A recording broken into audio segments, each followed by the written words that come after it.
All right, welcome to the podcast, man. Hey, thanks for having me, Mr. Nelson. I'm thrilled to be here. All right, this is going to be an exciting one. I'm super stoked to speak on aesthetics and beauty and arts and subject object distinctions in regard to truth. And so I figured I'd just start out with a couple passages to just spark some conversation here and see Awesome. where we go from there. Awesome. So you wrote a paper called On Beauty a little while back, and I was brought to this quote by Charles Eisenstein, which kind of relates deeply. And I'll read this quote, and then as we go, I'll start pulling out some passages from the article as well, and see what it brings up. So there's this passage in one of Charles Eisenstein's books called The Ascent of Humanity, and basically it goes like this. He says, "Quote: Where is beauty? It is in a butterfly, but when we chloroform it, lay it on the dissecting table and cut it apart, beauty is gone. Beauty is in a poem, but when we overanalyze the poem to find exactly what is beautiful about it, beauty disappears from that too. Beauty is in a painting, but can we reduce it to quantitative measures of color and proportion and then apply these to the standardized production of beauty? No, beauty is a relationship, not an objective property. And the mass production of generic relationships produces necessarily an aesthetic that is equally phony, generic, and cheap. Where is sacredness? Follow the same deep ideology as their scientific brethren. The religious authorities have sought to isolate sacredness as well, limiting it to Bibles, crosses, and churches. Can anything really be understood in isolation from the rest of the universe? The culture of science that emerged 400 years ago says, yes, we explore reality by disorganizing it, isolating pieces, eliminating variables, shielding outside influences. Such methods have their uses. Indeed, they have created a world far different, at least superficially, from what we knew 400 years ago. They are, however, incapable of apprehending anything that exists only in relationship. Anything that when you disassemble the whole and isolates the parts is no longer there. What are those things that exist only in relationship, that are properties of wholes and not of parts? Here are a few examples: consciousness, spirit, sacredness, life, beauty, selfhood, divinity, love, truth, emotion, purpose, transcendence, will. In short, all that makes us human. So that's a quote. And wow, I like that one. That was a nice quote. You picked that well. It's one of my favorites. I refer to it so much. But yeah, as I was reading the On Beauty passage, that's what came up, and it felt very resonant and connected in many ways. So I'm curious, before we dive into the actual passages of your article, I'm curious what comes up from that and how you're perceiving beauty and kind of the reductionist, like when we take everything and reduce it, like the beauty's gone. Well, if I were to take a person and I would say, okay, we're going to get to the truth of this person, and we're going to remove a leg and we're going to remove an arm. Everyone go, whoa. You can't do that. What are you doing, man? That's murder. That would be awful. We all know that you can't take apart living things without losing something or without causing pain or it being bad. We all know that. But we don't actually think it's possible to lose something if you dissect inanimate objects or things that we don't think are alive. We think that's different. And certainly you may not cause physical pain. You may not cause, a rush to the hospital and meeting your deductible for the year on your health insurance or anything like that. But you still do, in fact, lose something. And no one has to explain that when it comes to human beings. We know that you're literally killing the person. But when you take objects and you dissect them apart and leave them apart, it's one thing if you're saying, oh, a sunset is made of clouds, it's made of condensation, all these different processes, and you're trying to figure out what it is. And then you take the pieces and put them back into the sunset and put it back into the holistic thing. Well, that could be fine. In the same way that if you have a puzzle and you pull a piece out and you look at it and say, man, isn't this a beautifully painted piece? Well, as long as you put it back in the puzzle, the finished puzzle, when you're done, that's fine. But we have this tendency to pull it out and say, this piece is the truest version of the puzzle, this piece. And everyone would look at that guy and say, well, that's kind of nuts. No, I don't even know what the function of the word true is there. That's a problem. We associate smaller with more true. Which that's kind of a premise that's lurking in the background of all this that one needs to examine. But there's nothing wrong with examining parts when it comes to objects and putting them back together. That's one of kind of the magical dimensions of inanimate objects, that you can pull them apart, focus on different things, and put them back. But as soon as you look at a sunset as being made of clouds, it's very easy to say it's just clouds, to add this just in front of it. Mm. However, we would never even dream to do that with a human being. Like if I had, I really started off with the violent metaphor, didn't I? I was really starting, I think you get better ratings if you start off, what is it? They say, violent sells or something. So maybe it's a Tarantino movie or something. But if you lost your hand, no one would even suggest for a minute that the hand is the true Daniel. Like no one would think to even do that. And yet there's something that happens with objects that allows us to make that mistake. Well, one of the reasons why you can't get away with thinking my decapitated hand is the true Daniel is because I will look at you and say, how dare you? I'm alive to kind of fight back. And also I'm here and it would be insulting and so on and so forth. But if I call the sunset just clouds, well, the sunset can't fight back. If I call the painting, Van Gogh or something, if I say it's just paint, well, it's not like the painting can slap me in the face and say, how dare you? It's much more vulnerable. Objects are, in a sense, much more vulnerable. They're much more, well, objectifiable, right? They're objects. They're easy to objectify. So one of the problems is, and you see, one of the reasons, though, we seem to have a natural desire, generally speaking, human beings seem to have a natural desire to simplify.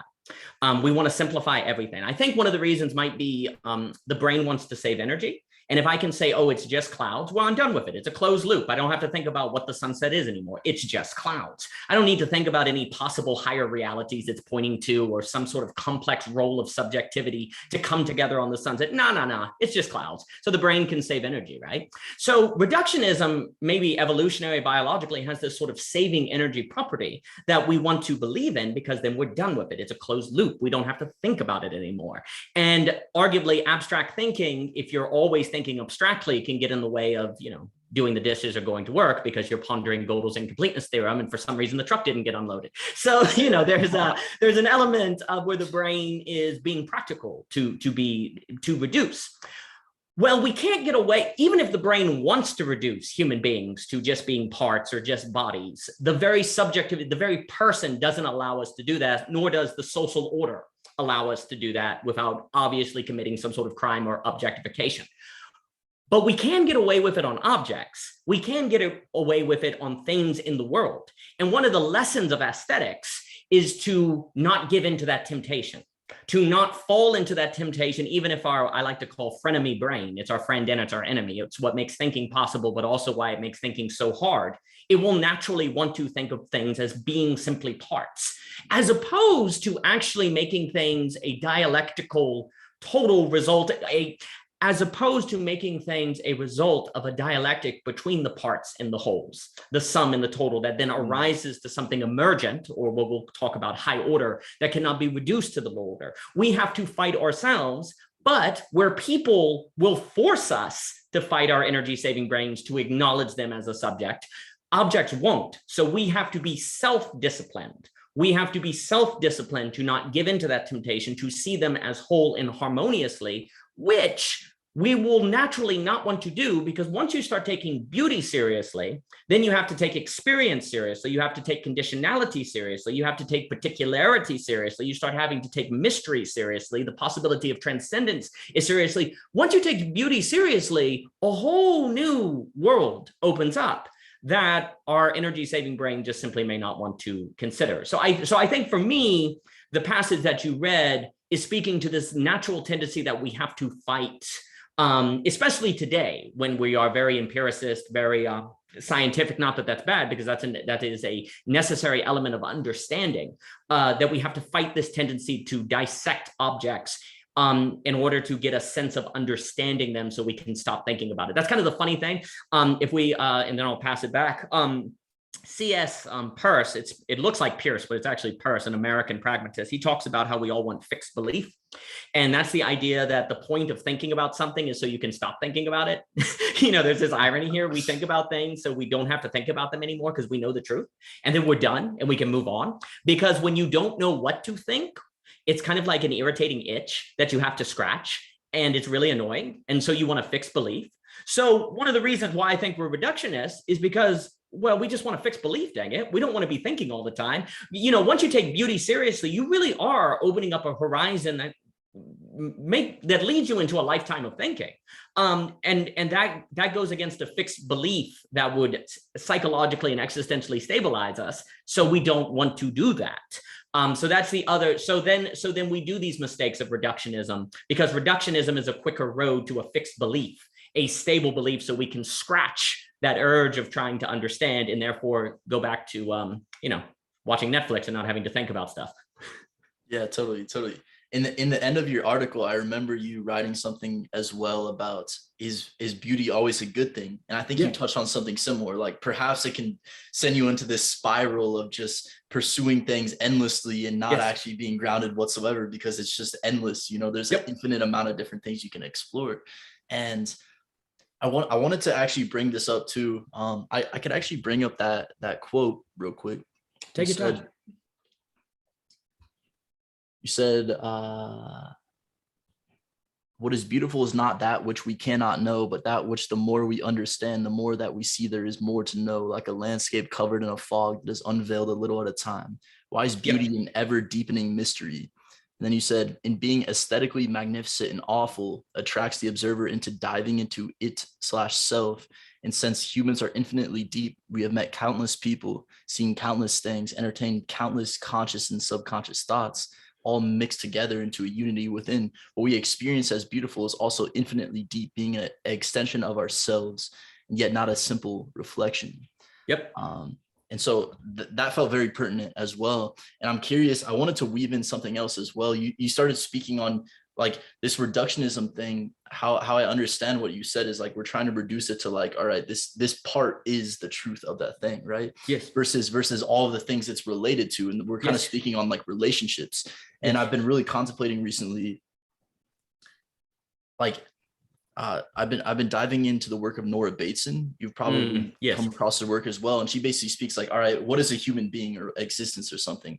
Well, you can define it in terms of it's made of cells and atoms and all this stuff. You can define it in terms of it's a part of a culture, which it plays this role in its relationship to culture, or you can define it as it plays this role in its relationship to beauty and the perpetuation of beauty. And this is like, there's an infinite amount of different contexts and relationships within which you can view one thing. So I'm curious how how you relate to that, and how like the systemic context dependent form of beauty, as well as like that maybe being related to the infinite amount of different ways to perceive beauty. No, that's excellent. That's actually, first off, when you were mentioning on the quote unquote potential danger of beauty, there in the book, The Conflict of Mind, we talk about the Pitchin risk. Like Thomas Pitchin, he's the crying lot of 49, is this idea that this girl discovers this weird trumpet symbol with the mail, with the news, the mail carriers. And she thinks there's this giant global conspiracy, and she goes deeper and deeper. And the issue is that as she goes deeper into it, there's no way to disprove that the conspiracy is false, nor that it is true. So it could be either, like a Schrodinger's cat sort of thing. It's both. And until you get to the place where you open it, well, what if you can never open it, right? So it's always in a kind of bothness state. And so you keep going and going and going. And that's called a pitch and risk. And I would argue we have not appreciated, and it's a different subject, we have not appreciated how rationality is primarily in the business of coherence versus correspondence. It is more interested in making itself feel right than being right. And that being the case, we have we believe that all we need to do in life is be rational and we'll get closer to the truth. But actually, rationality doesn't really care that much about the truth. It cares more about not contradicting itself, not being internally contradictory. It wants to be internally consistent, and therefore rationality is what's happening with like all the conspiracy theories, all the what I call internally consistent systems and different things like that. Because you can't merely be rational; you also have to get into other methods of knowing and ascension, and that's what beauty will open up.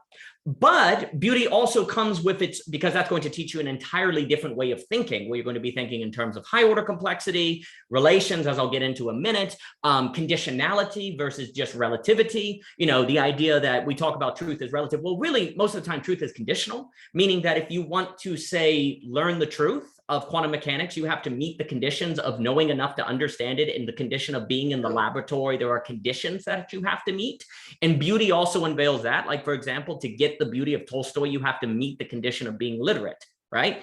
Does that mean Tolstoy is like subjective, like purely subjective? There is obviously a role of tastes, but to reduce it to mere taste as opposed to conditionality. Most of the time, what you find out, a lot of people say, I hated that book. And then they learn a little bit about it and they go, wow, I love that book. Like people talk about that all the time. First time I read The Sound of the Fury by William Faulkner or Absalom, I thought they were dreadful. But then I did a few, learned about them. And now I think they're these extraordinary accomplishments. So when I first read The Sound of the Fury, I did not meet the conditionality necessary to grasp it in its full beauty.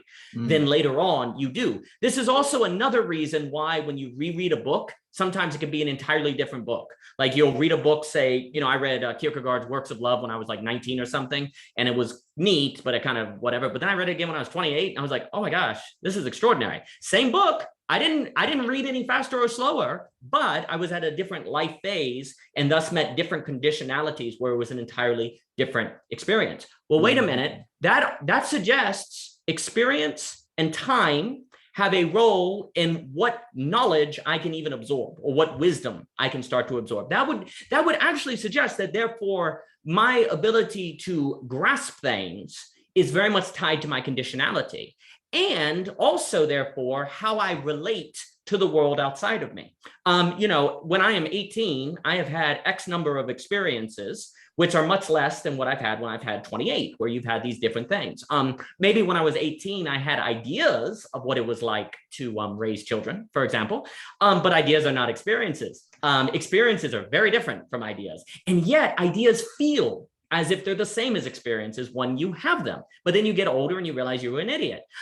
So likewise, as you go through more experiences, you have different relations which transform what a book means to you or what conditions you can meet to have greater experiences of beauty. The reason why I think this is quite important, because it lends itself in the direction of the truth of what you were mentioning, that relations are really, really important.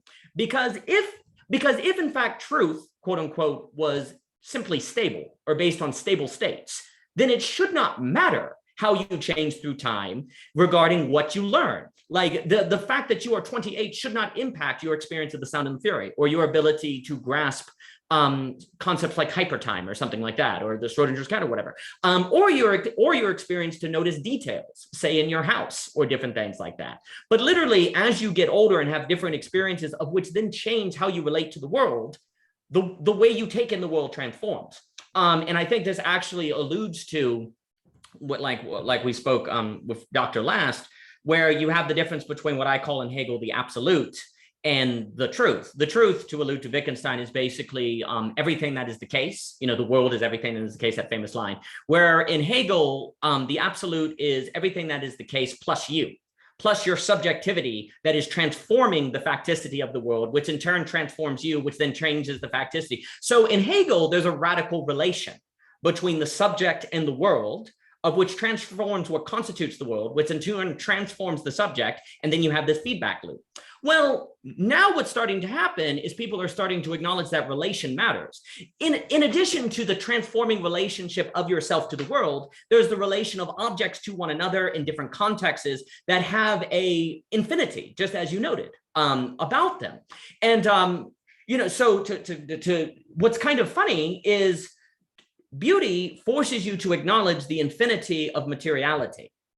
But if we don't know how to handle beauty, it could turn into a pitch and risk. It can turn us leading down into these infinite coherence. So this is all to say, perhaps there has been good reason that we have not taken beauty seriously and been reductionist, because we're just entering an age now where we have to take it seriously, where we have to take seriously the fact that hard materialism is not going to cut it, that you have to bring the subject in, because if you don't, you have a Bernanke meaning crisis and all the, the depression and mental illness. So you have to bring it in.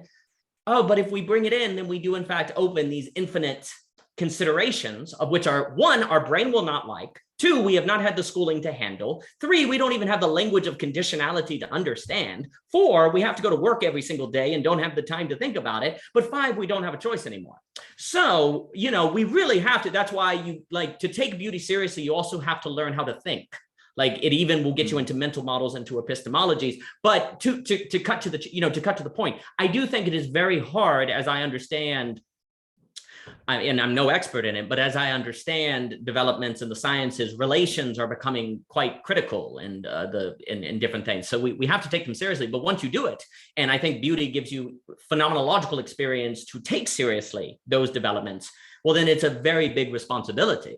And the question then becomes, how do we rise to the occasion? Yeah. There was a ton coming up there that feels super relevant. I'm gonna try to coherently Please articulate it.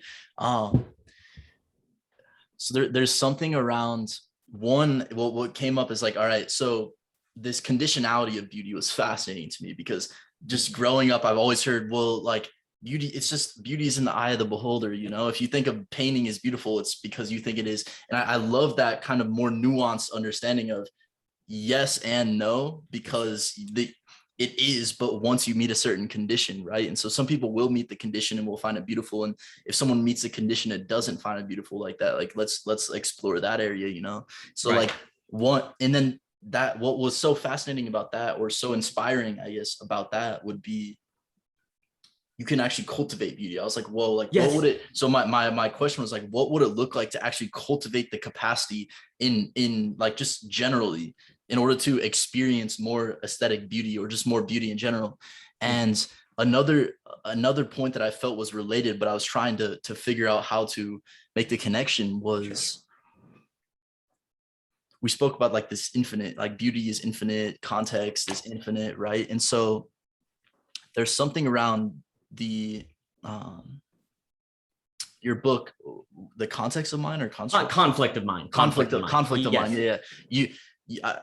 You spoke about the conflict of mind being like, you can never actually, like, rationality is trying to find truth, but it can never actually get there, right? Like, that's how I understand it. I haven't had a chance to read it yet, but like it brings up this feeling within me that I've had for so long, of like this like postmodern pluralism, where you never actually arrive at any sort of truth, but there's an infinite amount of different perspectives to take, right?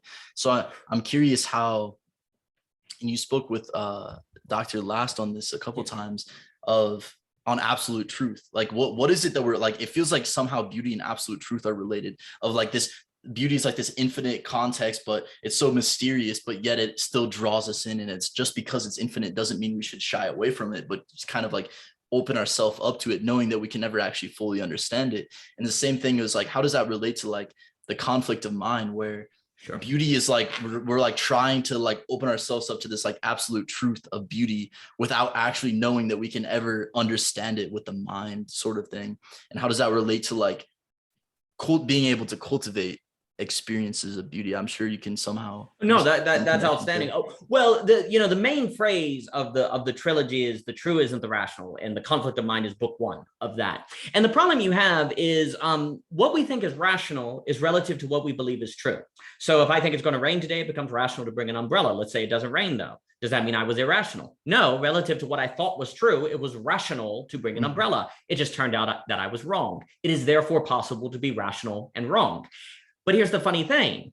If truth is what determines the rational, how do I determine the true? Because rationality comes after truth, right? And you could say, and eventually you're going to follow that chain, and there has to be a truth that is assented to by non-rational means. Well, this is really important because it would suggest that actually what's at the foundation of what we believe is true becomes something like experience, beauty, things like that. But here's the issue.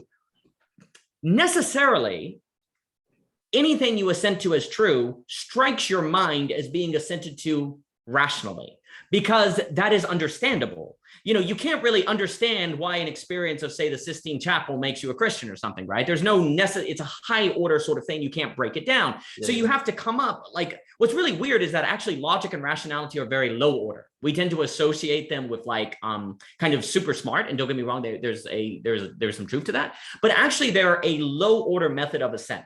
So, for example, I look at my coffee cup. It is empty. Therefore, it is logical to go fill it with more coffee because I am addicted. Very simple, actually, if you think about it. It's just logical. It is rational to and I know other philosophers make distinctions between rationality and logical, but here I'm putting them together quite a lot. So it's quite simple. What would be more complex is if I looked at the coffee cup and went, oh, that coffee cup is empty. That reminds me, last Thanksgiving, I forgot to fill mom's coffee cup with coffee and I left it empty. Oh, Thanksgiving is coming up. Oh, Thanksgiving matters because mom really cares about Thanksgiving. I need to plan a party. Well, there's some logic there, but it's actually a more complex thing. And it's also tied to the emotional state of mom. And it's also tied to not being bound to space-time, because I'm not just stuck here and there's something more complex that's going on. That then once I decide I need to put together the Thanksgiving party, it becomes rational to send emails, it becomes rational to call people, and so on and so forth, because of a more high order thing. And very often the truths we assent to are actually a result of much more high order ascensions that then we determine rationality based on. But here's the thing, the moment you try to remember why you put together the Thanksgiving party, it will necessarily strike your mind as being a result of a rational process. You naturally think of everything of your brain doing as rationality. And so then you think that your brain operates according to autonomous rationality alone and nothing else, because that's how you experience the operations of your brain. Well, once you do that, you're kind of in trouble, because then you look around at all of the different truth possibilities of pluralism, and all of them seem equally rational. And how do you, because they are relative to the premises of which they accept by non-rational means. They are internally consistent. And you yourself will struggle to recall why you chose the truth you did, and you will not be able to find a rational basis for it because you did not assent to it rationally. And so then you will wonder why you believe X and not what all the other people believe. And so then you end up just saying, well, it all must just be dumb. You either do one of two things. You say they're all equally true, which may or may not be the case. You'd have to investigate every single one of them, but it's just like, that's too much work. And your energy saving brain just wants to say they're either all true or they're all false, right? And so the energy saving brain wants to do that, and it is encouraged to do that because of the necessary phenomenological experience of the process of justification you came around to establish your truth that strikes you as being a result of logic and rationality, when really it was due to something much more high order and experiential. So the conflict of mind then emerges that your brain is naturally looking for. Your brain naturally operates according to autonomous rationality in a world that cannot be explained by anything but that cannot be explained purely by autonomous rationality, but that's what your brain naturally seeks to do. And so you get a conflict where your brain is trying to find a worldview that is rational all the way down, but that is impossible. But you necessarily experience your worldview as if it was possible. So you think it can be possible. And so you're chasing your own tail. You're like a dog chasing its own tail. And that eventually existentially rocks you and overwhelms you, and you don't know what to do. And then worse yet, if in fact you are come to believe that autonomous rationality is possible, well, then beauty has nothing to teach you. High order conditionality has nothing to teach you. And the way, I want to say the exit, the escape from this conflict of mind, or something that can contribute to relieving the existential tension of the conflict of mind, is not an option for you. C.S. Lewis has that idea where he says like hell is locked from the inside, that anyone can leave hell at any time, but they're locked from the inside. And hell might be a little extreme for metamodernity or whatever. But the point I'm getting at is that it is the conflict of mind situation that I so described is only logical if you believe autonomous rationality is possible, or that the true and the rational are similes. And it becomes logical to lock yourself inside of this problem and to never escape, because that's all you know. And so this is where beauty can have a role to kind of pull one out. Yeah, it's amazing. And yeah, I'm getting this phrase coming up as you're speaking, like other modes of knowing is coming up a lot, like, all right, if one mode of knowing is like rationality, what are other modes of knowing? Perhaps it feels like almost like beauty is like another way of knowing, like just perceiving aesthetic beauty feels like, all right, that's a different way of understanding something is beauty. Or you could use love, or you could use sacredness, or all these, like whatever word you want to put to it. It's like, it feels like a different way of understanding this sort of higher order complexity. And I'm curious to explore. There's two things that came up: the higher order complexity thing, which is perhaps, I don't understand it all that well, but I've been really contemplating it of like, all right, I think Schmachtenberg talks about this a lot, but like, all right, we're thinking thoughts, right? But what is actually generating those thoughts, right? What is generating them? And it almost feels like, all right, that's like the higher order complex thing. So we can never rationally understand what is actually generating these thoughts, but perhaps there's other modes of knowing that can like hint at what that might be, or give us a bit of a better understanding of what it might be. Not a rational understanding, but like intuitive, beauty level, like, all right, this thing's beautiful, and it's like giving rise to all of these beautiful interconnections, but I can't rationally like describe how it's giving rise to all these like beautiful interconnections and all of these things, but yet it's so beautiful, and I understand that it's beautiful, or I understand that there's, I guess, in your life, you said you had a bit of experience like in art galleries or Sure. really working with aesthetics, right? I'm curious to hear your thoughts on like, or your experience of kind of accessing the aesthetic beauty dimension of knowing. Does that make sense? No, that's what I'll say. Well, so I don't know how exactly this laptop works. I don't actually understand it. I just know it does. Fortunately, I can use something without understanding it fully. I can experience things without understanding it fully. But if you were to tell me, Daniel, you're not going to be allowed to use this laptop or Zoom calls unless you can rationally explain it, well, I'm pretty screwed. Like, I'll never use a laptop. I'm like done. So what we've kind of done, one thing to note, is we basically made people feel like that they are unjustified to live their life as a human being unless they can explain every single element of the human being, which then of course we're screwed. And then you get a meaning crisis because last time I looked, it's been like human civilization's been going on for a long time, trying to understand how human beings operate. And we've made a lot of dead ends, but we're going on. So it's important to realize that use or experience is not contingent upon full understanding. However, I do have to understand enough about this laptop to turn it on and to use. I have to have a sufficient reason, I guess is the term, the sufficient understanding, even not holistic understanding, right? Most of our lives we're actually operating according to sufficient reason, not full reason, like your total understanding. You know, so I'll say sufficient reason versus total understanding, right? Yeah. So, but here's the thing. It's pretty humiliating to the ego to admit that it's mostly working according to sufficient reason as opposed to total understanding. So it darn well loves to blur those categories. And it will blur those categories until the world forces it to admit that they're not the same thing. So our ego wants to believe we have total understanding all the time when really we usually only have sufficient understanding. And what is it exactly that forces you to admit that you only have sufficient understanding? Beauty, conditionality, particularity. Like we don't, like for example, people, relationships. You know, you're talking about relationships. A relationship, you never occupy the consciousness of your girlfriend or boyfriend or family or whoever a friend. You never do. You're always operating in relations according to sufficient understanding, not total understanding. Well, likewise, you were talking about the infinity of objects. Everything in this room is in fact infinite in its relation to itself and to everything around it. I never, ever get total understanding of basically anything, even myself. I'm always operating according to sufficient reason. But here's the funny thing. We can actually get away with telling ourselves that we have total understanding as long as we bracket out from our lives any experience that forces us to draw a meaningful distinction between the total and the sufficient.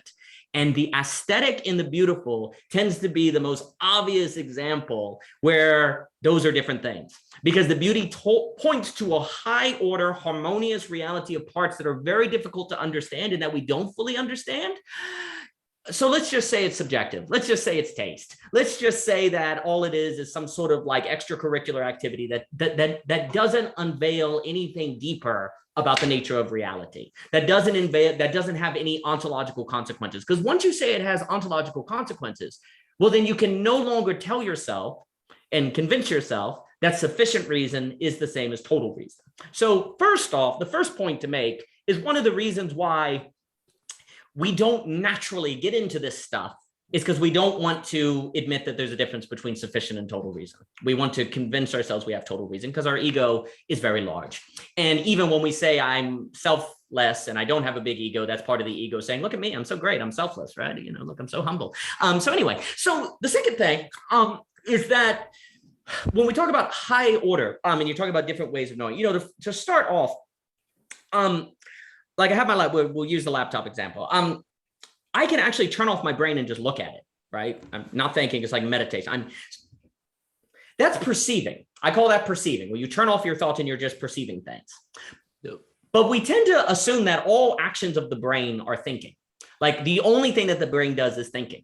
But actually, when you turn off that little motor voice in your head and you just perceive, it becomes very clear that your brain is capable to take in information, images, and things like that are not just simply thinking. It's more like perceiving and experiencing. But here's the thing.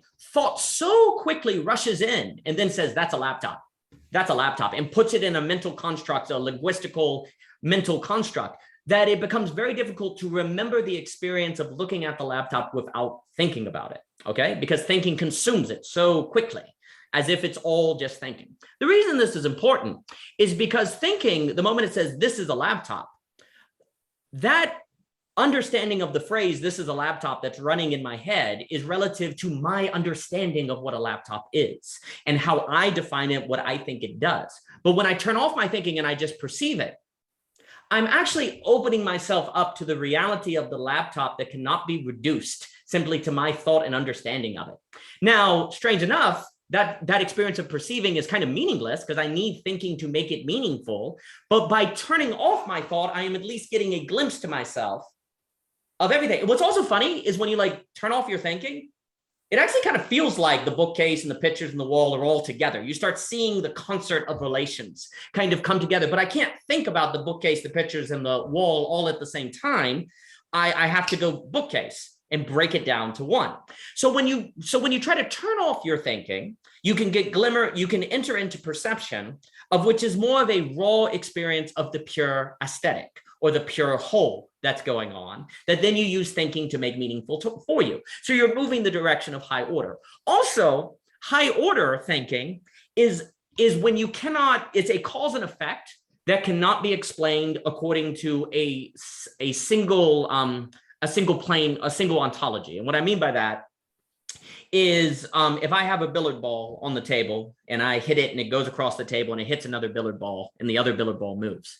That's low order causality, just very basic causality, low order complexity.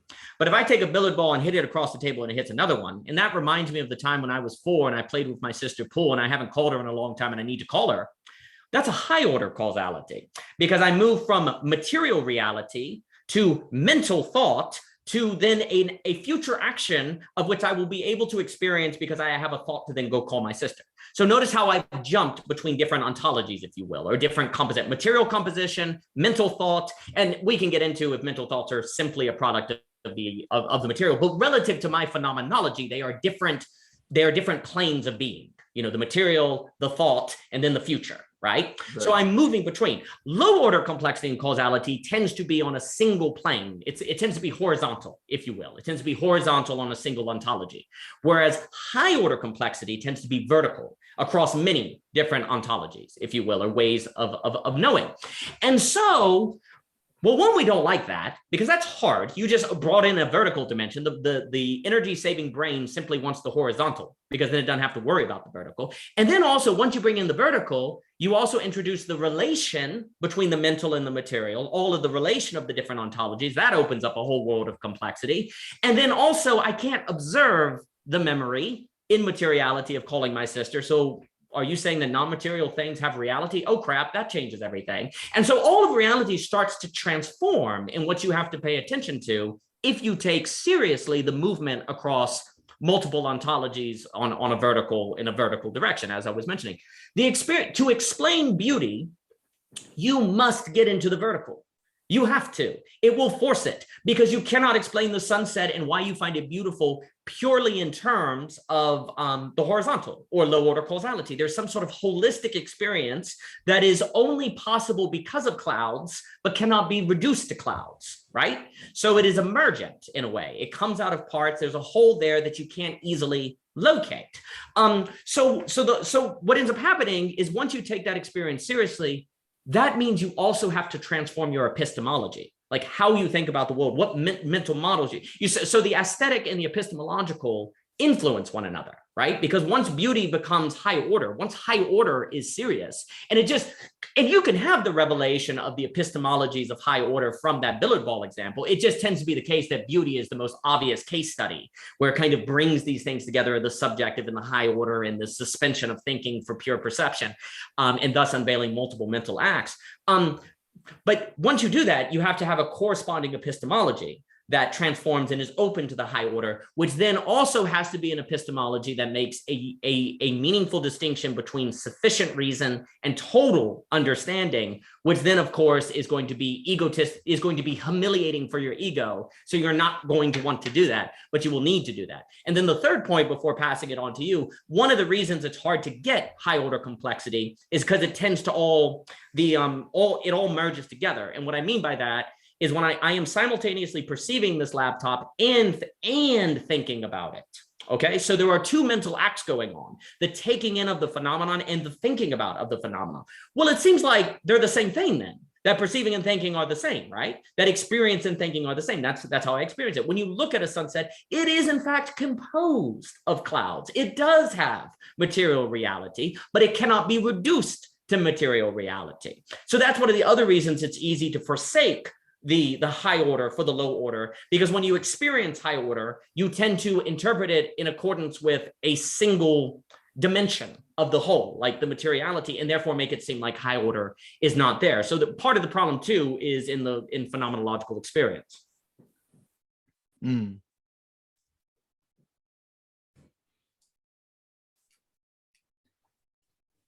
Yeah, I get this sense of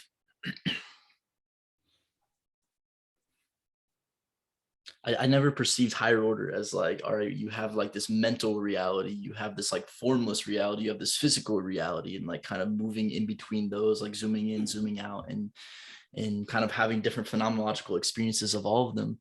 What kept coming up was like, there was like this, I noticed this like desire to want to like rationally understand different dimensions, right? But then I'm having this sense that, oh, but the rational is only one dimension and I can't actually rationally understand the different dimensions. So that's kind of what was, as I was listening to you, that's kind of what was running through my head, you know. It was like my mind was trying to rationally like, all right, what are the different dimensions of like ontological dimensions that I can perceive stuff at, or that things exist at? And then it's like, all right, you have the physical matter, you have the mental, you have like being, right?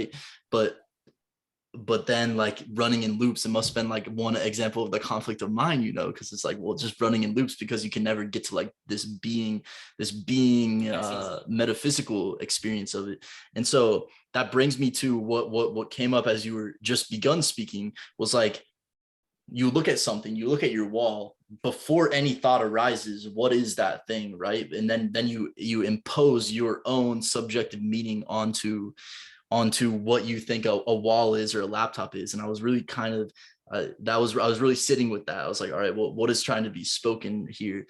And it keeps bringing up like Zen, or like some sort of like a lot of these practices of like Zen meditation or Vipassana, or like there's all these different consciousness tools of consciousness, or I think Vervaeke calls it psychotechnologies, in which you can like, and how I perceive it is like these tools, these psychotechnologies are meant to like train us to see things before thought comes in and labels it, and to actually just sit in that space, right? And so I'm trying to make connections here of what is it like to train that, where you can just perceive just reality before thoughts come in, but then also understanding that the mental level is also real. It doesn't mean that like thinking and rationality is less real or anything. It just means like, all right, here's one dimension of perceiving, which is like before thought. Then there's like this mental dimension of perceiving, which is like, all right, I can rationally have my subjective experience of what each thing is, and I can label it, right?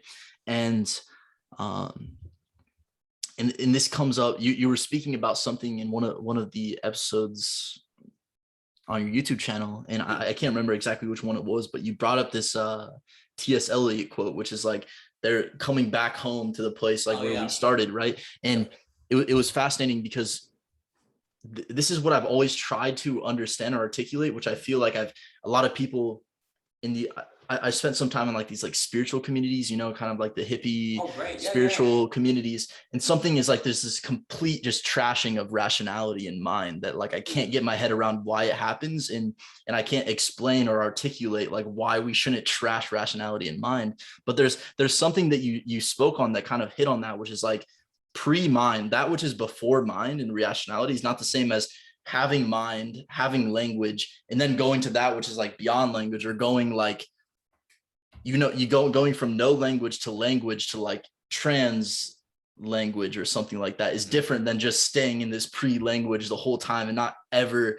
using the mind. And so I'm curious if you could riff on kind of some of the points. Outstanding. And you see, it should be noted that whenever one has a discussion about different ways of knowing, it must be in a conversation where we sit here in a Zoom and we're talking about experiences. Well, talking about experiences are not experiencing experiences. So there naturally has to be a mismatch of the medium with what you are discussing.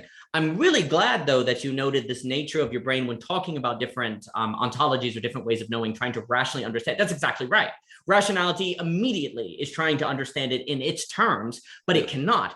But since we are sitting here having a conversation, and this, in a sense, is a sport that is defined in rational terms, this is a rational undertaking. Right. It makes sense that rationality would try to understand it in rational terms. But the point is quite simple in the sense of, if I were to talk to you about Beethoven's Ninth, we would all know it is not the same as listening to Beethoven's Ninth, right? That's basically what we're saying. We're saying there's a difference between the sheet music of Beethoven's Ninth and the performance of Beethoven's Ninth, and the composition and the composing of Beethoven's Ninth, the imagining of Beethoven's Ninth, and the practical process of convincing people to join the orchestra to do Beethoven's Ninth.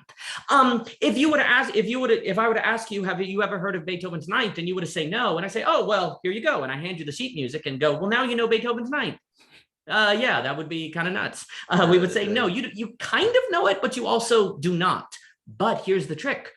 Beethoven's Ninth is in fact located in that sheet music somehow. And the sheet music is in fact somehow located in the symphony orchestra. This is why you cannot simply say that rationality is useless or that truth is useless or whatever, because both of them must relate with one another dialectically.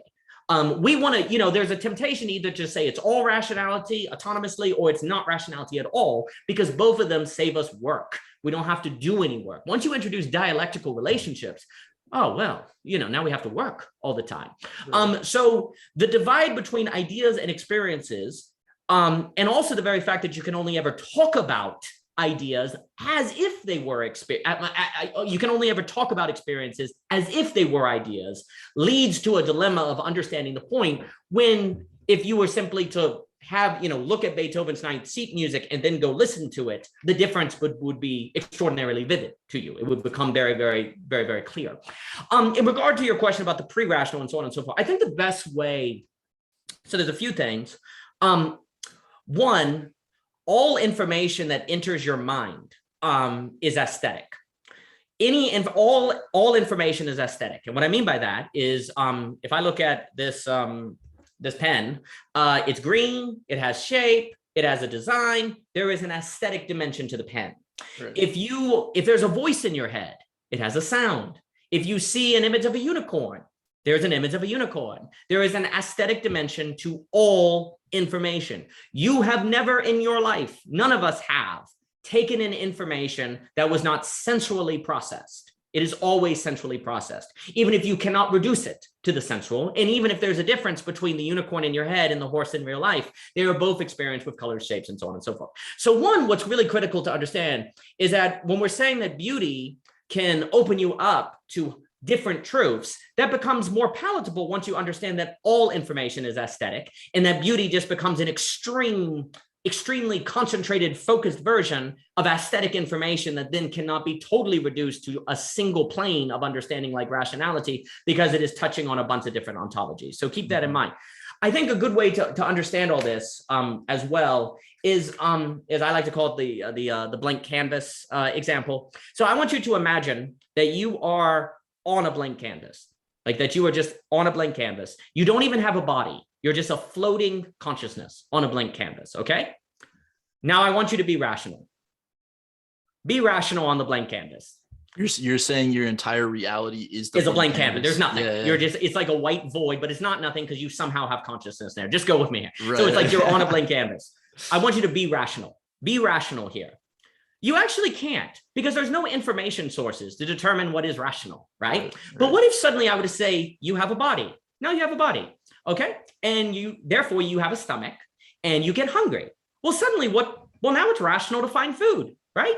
Because you now have a body, now you can determine what is rational, to go and get something to eat. But the body had to come into existence before you could determine what was rational, right?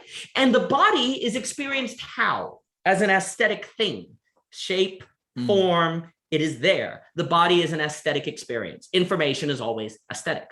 But you know what's also really funny is the moment you get a body and this will all come together, you also actually have lost freedom because now you can't fly. Now you can no longer exist without having to eat. But funny enough, that would mean total freedom is found in nothingness. So you actually, by gaining a body, you now have a way to organize your rationality, but at the price of losing some potential freedom. But you only had potential freedom, not actual freedom, and now you have actual freedom, you can do something. But since gaining the actuality of a body, and therefore a standard to determine the rational, brought with it the feeling of getting hungry, it actually doesn't feel like you gained freedom at all. It feels like you lost something because now you get hungry. So the very thing that actually increases the possibility of you actualizing yourself brings with it a feeling that you've lost something. And that's quite important because freedom always comes with a corresponding lack. You know, if you get a red car, you lose the ability to get a yellow car. You know, once you realize a possibility, you lose something. All negations, all additions have a negative aspect. The reason I bring this all up is because now that you have a body, there's an aesthetic experience. What if I were to add a car? And I would say there's now a car there. You would say, well, now you can determine it's rational to drive, right? Okay, so now it's rational to drive and I can keep adding and so on and so forth. But as I add, I will also be taking away your freedom, okay? You know, your potential freedom in favor of actual freedom.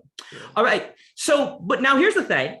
Therefore, and I'm going to make a distinction between the aesthetic and art, okay? Therefore, aesthetics come before rationality, the truth, okay? Aesthetics, the truth is always aesthetic, information is always aesthetic, and then you determine the rational, all right?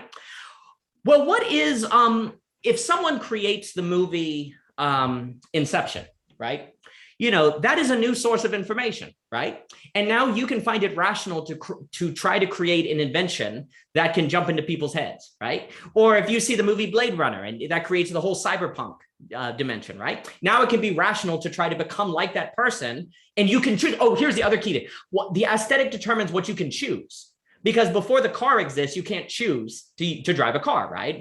Before you have a stomach, you can't choose to eat something, right? So the aesthetic is expanding what you can reason about and what you can choose.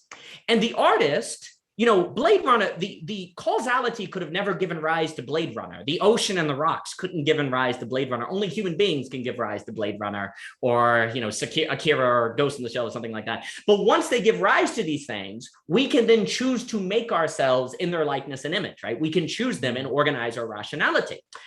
But once Inception or maybe Facebook would also be a technology. Once this is invented, it also brings with it a lack because once you get Blade Runner, you then can be lacking the characteristics of becoming a character in Blade Runner, right? Or once Facebook exists, you can feel like you're not doing enough on it and you're falling out of social graces, right? Because art and technologies are all created.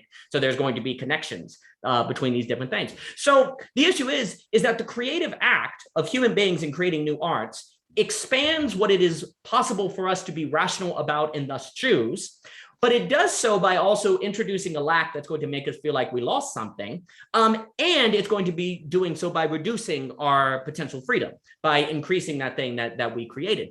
But this would all mean that human beings actually have an active role in determining what we can choose and what is rational, right? But that brings with it a certain existential terror, right? Because what could we create? And then the experience of beauty, this is all to say that the experience of beauty of the sunset in bringing to one's attention that there is a high order complexity that we can participate in, because going back to the example, I would say creating Blade Runner is a high order causality because then you are creating a thing that you can then choose to be like. So there's a double action as opposed to if you just see a car, going back earlier into the example, it's kind of low order because you just choose to drive it or you just choose to get on it. There's no creative act that's involved in that. It's more low order. Once the creative act, which then changes the horizons of the rational and the choosable at the expense of total freedom, which is also why you can't get a pure determinism or pure free will view. It becomes something more like, I like to call it directionalism. Once you do that, you are actively creating the world that you exist in, which is why it's more Hegelian, I think, with the absolute, as opposed to Wittgenstein with everything that is the case. So here's the point. You were saying earlier that beauty and the absolute seem to go together. The absolute, like absolute truth, if we take what Hegel is saying with the absolute, like whatever the absolute truth is, it must include us, right? Okay, we have to be part of it. Well, here's the thing. We transform through the creative act the horizons of what is possible. So we are actively changing the absolute truth, but it is still concrete. This is the key. The absolute truth is something that is actively expanding, like we said, the fog on the territory, relative to the degree that we are participating in the creative act, and thus expanding the horizons of rationality. So the absolute is not stable. It's not a stable state enlightenment. It is something that we actively participate in. But there's two mistakes. One, you simply go, well, actually, we get to the absolute truth scientifically by simply examining the material and not having an active creative role in the material. And then you get everything that is the case, but human beings really aren't included in the formation of everything that is the case. Or you can get an Eastern disconnection where you say, okay, well, the material is fake and we're not going to participate in it all. We're going to be more apart. And that can be very problematic. Instead, what we need is we can learn from the East the value of the meditative state in the suspension of rationality, because rationality is not it doesn't tend to be created. Rationality tends to operate according to what has been created, but in of itself, it is a method of understanding, not creating new understanding.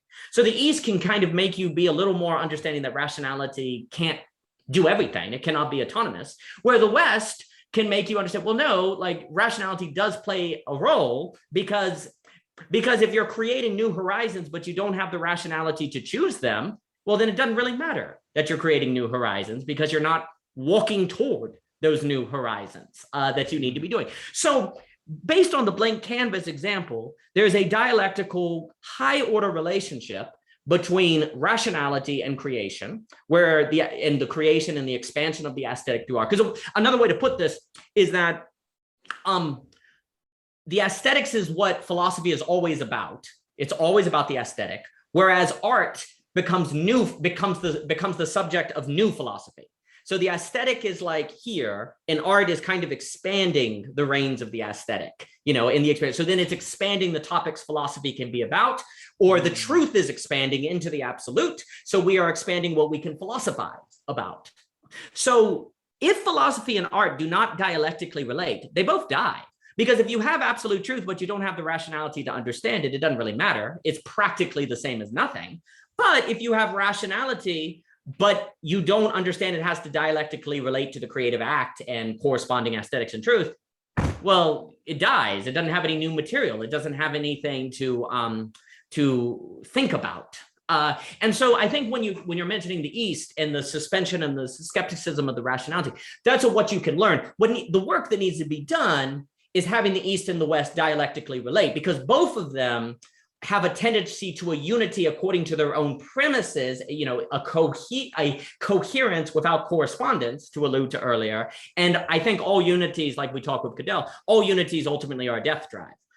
These dreams for a coherent system, and it's a unity. But once you get it, since human beings are ontologically a becoming, whenever you achieve a pure being, there's a negation that occurs there. So the East can help us, I think, understand that our situation is like the blank canvas, and the West can as well, but they have to dialectically relate.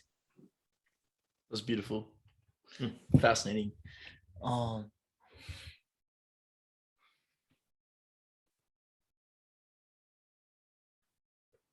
Yeah, that was really good. I like how you threw in the death drive thing at the end. That really summed it up. Yeah. I got this sense of the blank canvas is like pure possibility with no action, right? So yes, anything is possible, but nothing ever ends up happening. That's right. Whereas rationality is more like, all right, you have a human, you can do things, but you can't generate new things to do. You're just that's right. You're right. And so, well, and I want to add, if anyone has tried to create a song or write a story, you know that the idea just pops in your head. It's very strange. You don't will it. It just appears. But here's the thing. It's so easy to think that you rationally brought it to existence because the moment it pops into your head, you're thinking about it. So rationality rushes in and eats it in a sense, and therefore tries to claim it as a product of itself. In the same way that you perceive the laptop and then quickly you're thinking about it as if you were never just perceiving it. Likewise, the creative act is instantaneously consumed by thinking, thus making it seem like it's mere rationality. So that's why it's so easy to fall into this mistake. Yeah. That's what I wanted to riff on right there, was like the creative process. Almost like, what is the creative process? It's like, it almost feels like rationality or any form of like creative process, like painting or poetry or writing or podcasting, you know, all these are like, it feels like these are the tools, these are the rational, like tangible tools through which the creative formlessness flows through. And if you only had the rationality, it would be stuck. If you only had the formlessness, it would be pure possibility with no action. So it's almost like when you bring them together, the tool, the rationality is like the medium through which the formless possibility flows through. And that's like, it almost feels like without one, like you need both. And if there's only one, then nothing ends up happening on both sides, either pure possibility or pure action with no innovation or anything that's new, right? And and what kept coming up for me was like, there's almost like you can only have creativity through limits or something like this. And so you spoke of like, all right, you have like this nothingness, which is just like pure possibility, infinite amount of things, all like there's no like constraints, right? But as soon as you constrain it, or you have painting, right? I'm going to paint something. It's like, all right, well, where are you going to paint it? On a canvas, right? There's your constraint. Right. So as soon as you constrain it to a canvas, then you can actualize the creativity and the formlessness. Whereas if you don't have any sort of rational constraints, then if you don't have any boundaries to anything, then how are you going to actualize any sort of formlessness, right? And I think that's what I got from the death drive thing that you were talking about, is if you don't have constraints, then you're dead, because you're either dead in the formlessness or you're just dead in pure action with no constraints. And it's like both of them are just like, they're not moving, they're just static, they're dead, right? And so, well, and it should be noted that the creative act uniquely makes you realize the necessity of the new and the restraint, that you need both to function. And if at the foundation of most people's epistemology is scientific investigation, well, then they're not going to, where the artist's way of thinking is just kind of weird and out there, and we don't really consider that. Well, then at the foundation of our thinking as the truest epistemology or whatever is going to be a death drive. It is going to be an anti-dialectical way of thinking. That's why this mistake is so, this is so critical. And also what's so bad is you never see the thing you don't create. And therefore you have reason to think you're not missing out on anything. If you make the mistake of not emphasizing the creative act, well, you don't even see the stuff you're missing out on to think it could have been alternative. So it's kind of like a Christian total depravity, right? It's kind of like Calvin talks about, like it totally the loss of it conceals itself in the loss, which makes it so easy to make this mistake.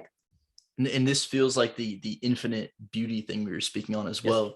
As soon as you create something, it becomes limited and tangible, and then it's not the formlessness which it arose out of, right? And so it's like, all right, there's this infinite, beautiful, higher order thing, which is generating this creative act on the constraints of a canvas or a computer screen or something. And it's like, I sense this like feeling, this like, you spoke the topic of lack as well. I sense this feeling of lack in the creative process myself, right? Because there's like this deep form, there's this deep infinite beauty, infinite formlessness, higher order complexity, whatever you want to call it. And I'm probably like not fully understanding those words as I'm using them. You're fine.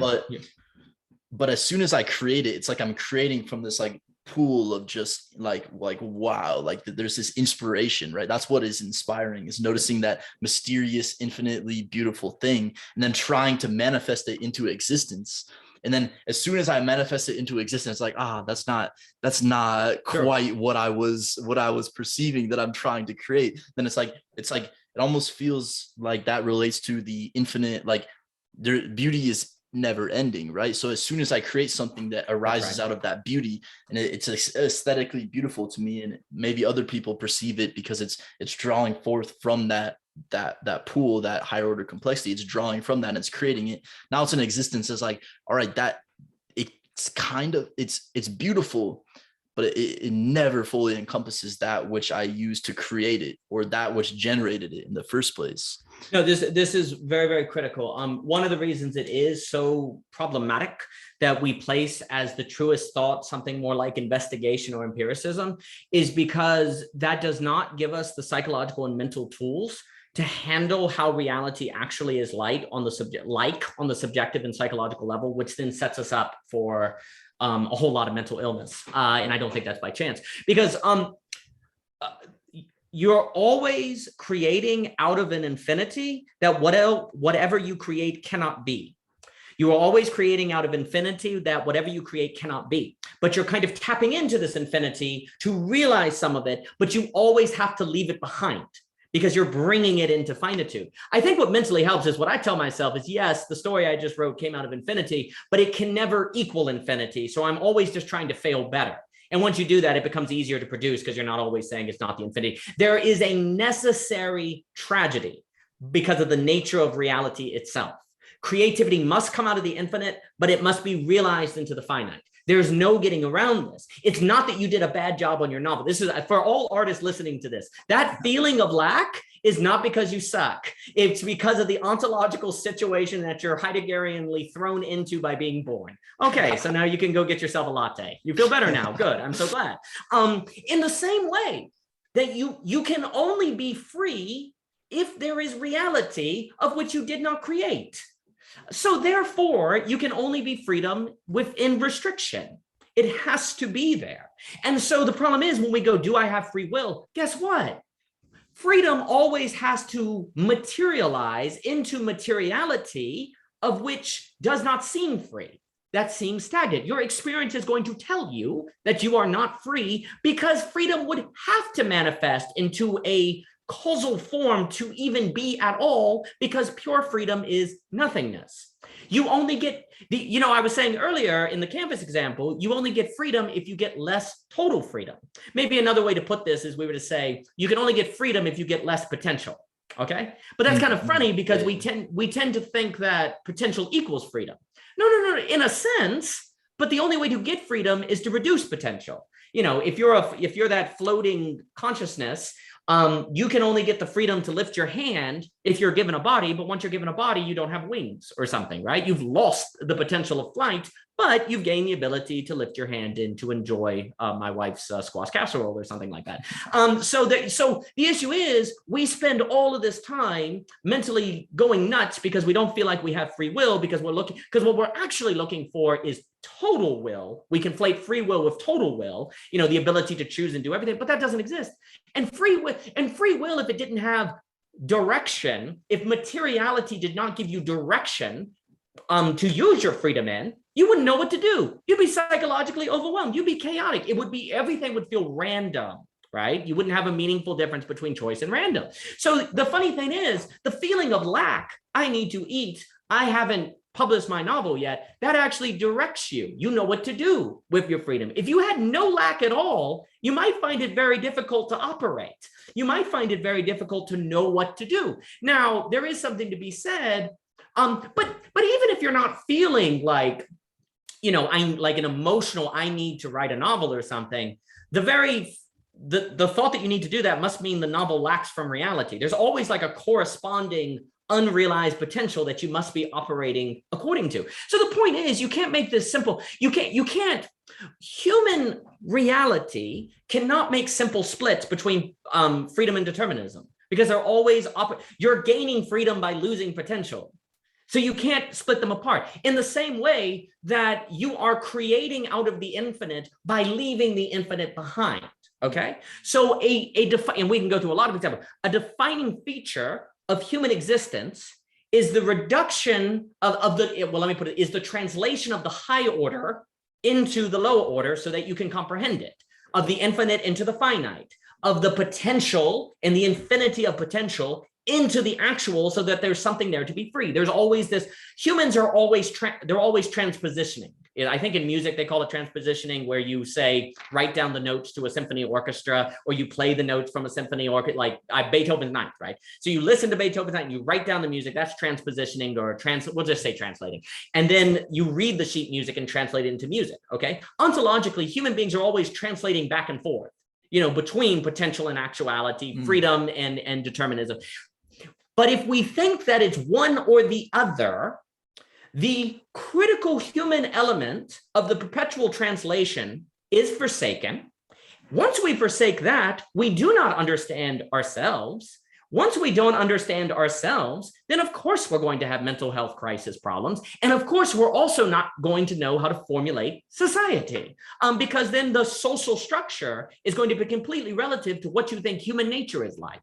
If you think that human beings are a trade-off between freedom and determinism, givens and releases, then you make a social order that's not too anarchistic, but also not too totalitarian. You have a different way of thinking about what is going to be the flourishing human society. So getting human ontology correct, human nature correct, is really, really practical. A lot of times people think this stuff is not practical. Well, what you define as practical is relative to your idea of what you think is practical. So ideas are involved. There's always ideas involved. And if you get human nature incorrect, then what you are going to think is practical for human beings to do is going to be very different. And you're going to have the individual deconstructing themselves, or being confused, or not knowing to do with pluralism, or falling into conspiracy theories left and right because they blur coherence with correspondence, and so on and so forth. So it all has very practical implications.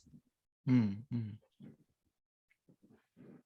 Yeah, it's fascinating. I appreciate the reframing of being practical, and I've been getting this sense of like there's this like perpetual feedback loop that you've been touching on that's fascinating to me, which is subject and object are not separate. And so this is how I personally found this feeling of meaning or sacredness, or like just like in my life, it's been like, all right, when I have this kind of ontological or metaphysical understanding of the world as it's physical, and I'm separate from it, and I'm trying to understand it as it is separate from me, and it's like, all right, and therefore I am inherently meaningless, and no matter what I do, it's just I'm studying something out there and it's dead and stuff like that. Right. And that's what I grew up on, and it there was this deep feeling of lack from that, or this deep feeling of something's not right.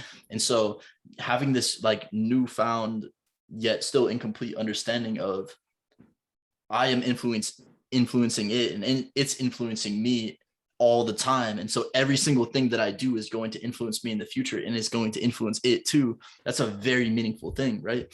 And there's something you spoke on there. It's not coming to me at the moment, but. Well, and again, if we think of the experience, just to add on what you said real quick, if we think of the experience of beauty as epistemologically significant, and it is unveiling. The experience of beauty makes conditionality important. It makes being present important. You have to be at a certain place. You have to be there to see the sunset. It makes reductionism bad. It makes openness to mystery good. It makes the possibility of transcendence in some way a tangible reality. All of that impacts how you think about yourself. All of that thinks about how you think about society should formulate. And so beauty, and then of course we can get into what is beauty, which of course is a larger question, but to stay on the phenomenological experience of a thing that can only be known according to presence, conditionality, and an acceptance of your inability to fully grasp it, that completely transforms your self-view and your view of yourself. And that can be very, very positive. Mm-hmm. Yeah, so good, so good.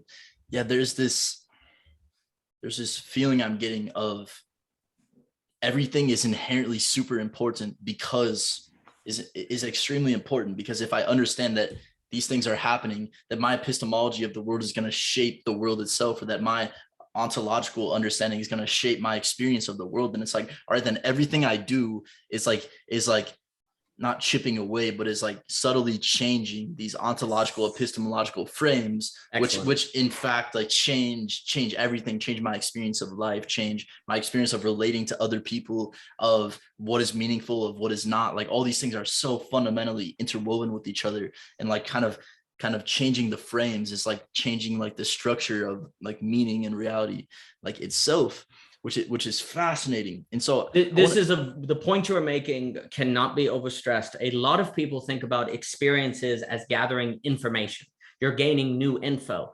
No, you are also transforming the very frameworks by which you understand information. This is simply not a matter of gaining more data. Oh, I'll take a trip, to China so I can gain more data about what the world is like. No. Experiences change your frameworks. But of course, if your framework never changes, then you don't know there are other frameworks you could change into. So this is why rationality kind of puts you in a prison if you don't understand there's a difference between rationality and truth. If you don't understand that rationality will never on its own expand your truth, and you think that all you need to be is rational, then whatever truth or framework you were thrown into or happen to be in is where you will stay. Right. You're not going to go outside of it because it will set the premises of which will determine the horizons of your possibilities. Once you get truth and rational are not the same, then expanding the domains of your rationality requires you to do something more than simply being rational. You have to experience and you have to go into new conditionalities and be open to them for there to be the possibility of new truths that will expand your rationality.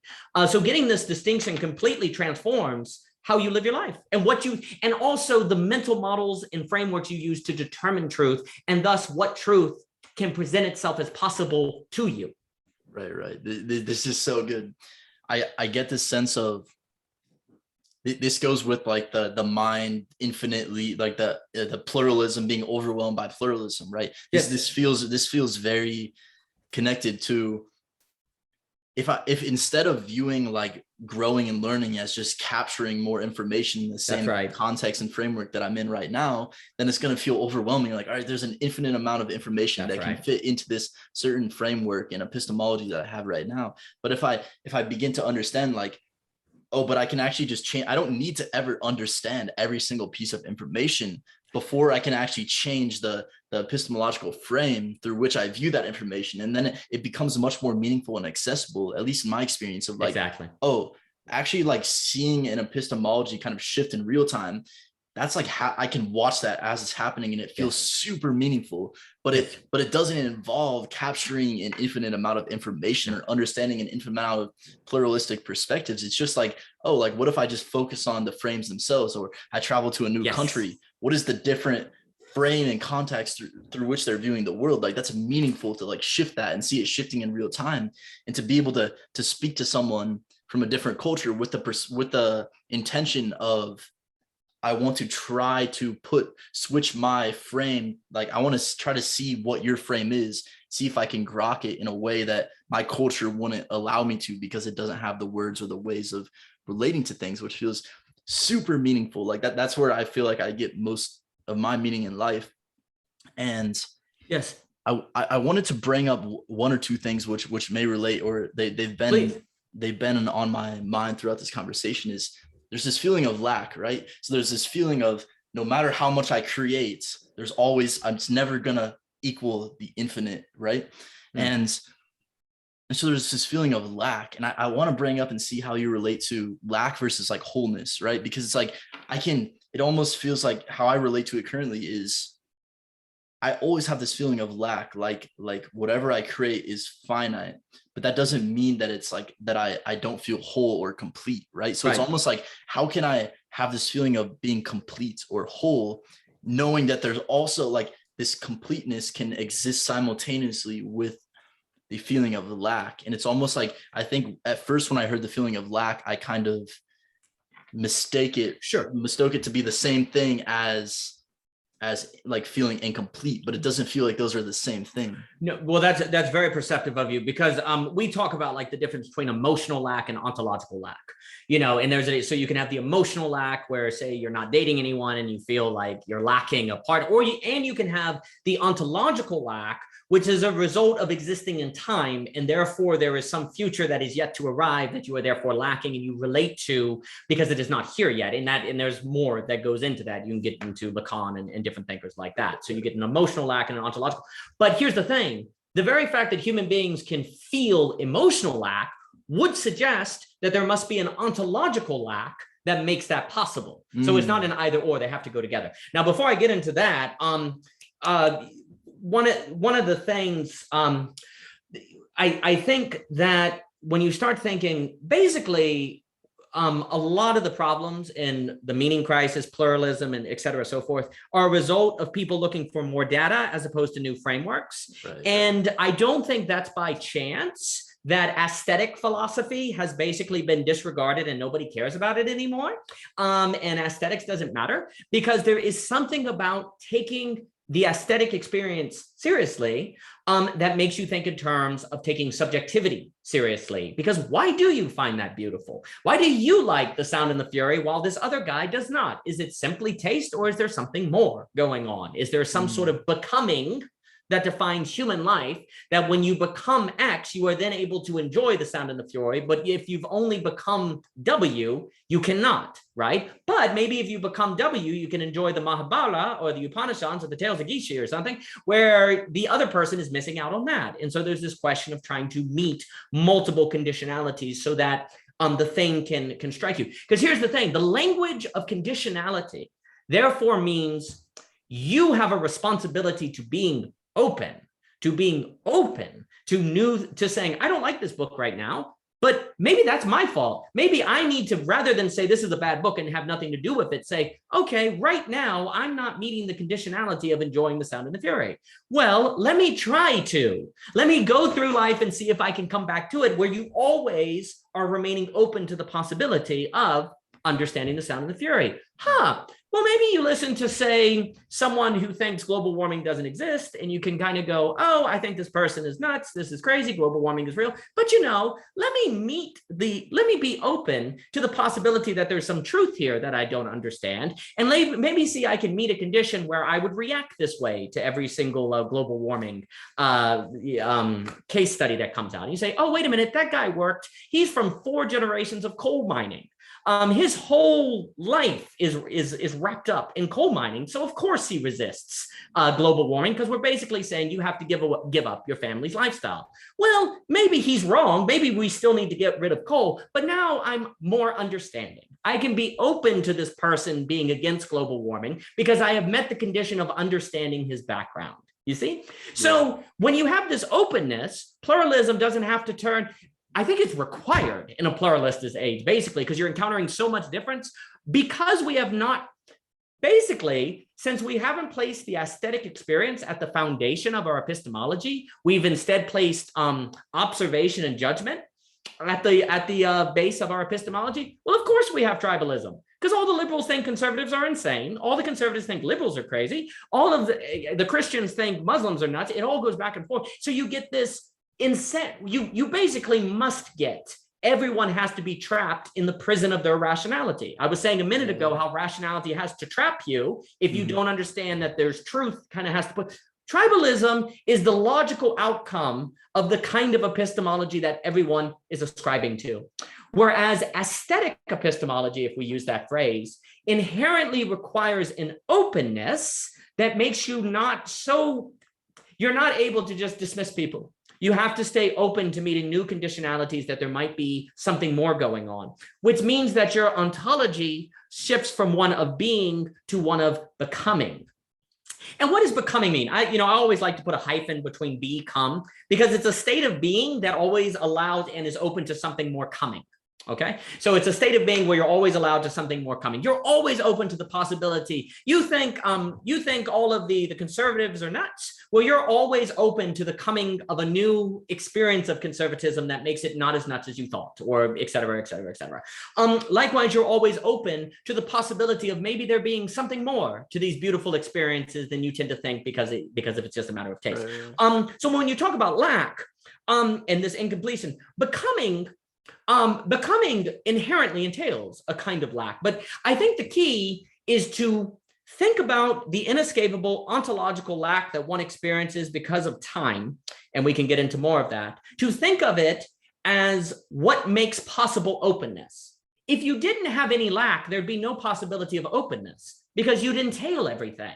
So what would you be open to, right? It would, you know, if you had no lack, you would be a map that equaled the territory, basically.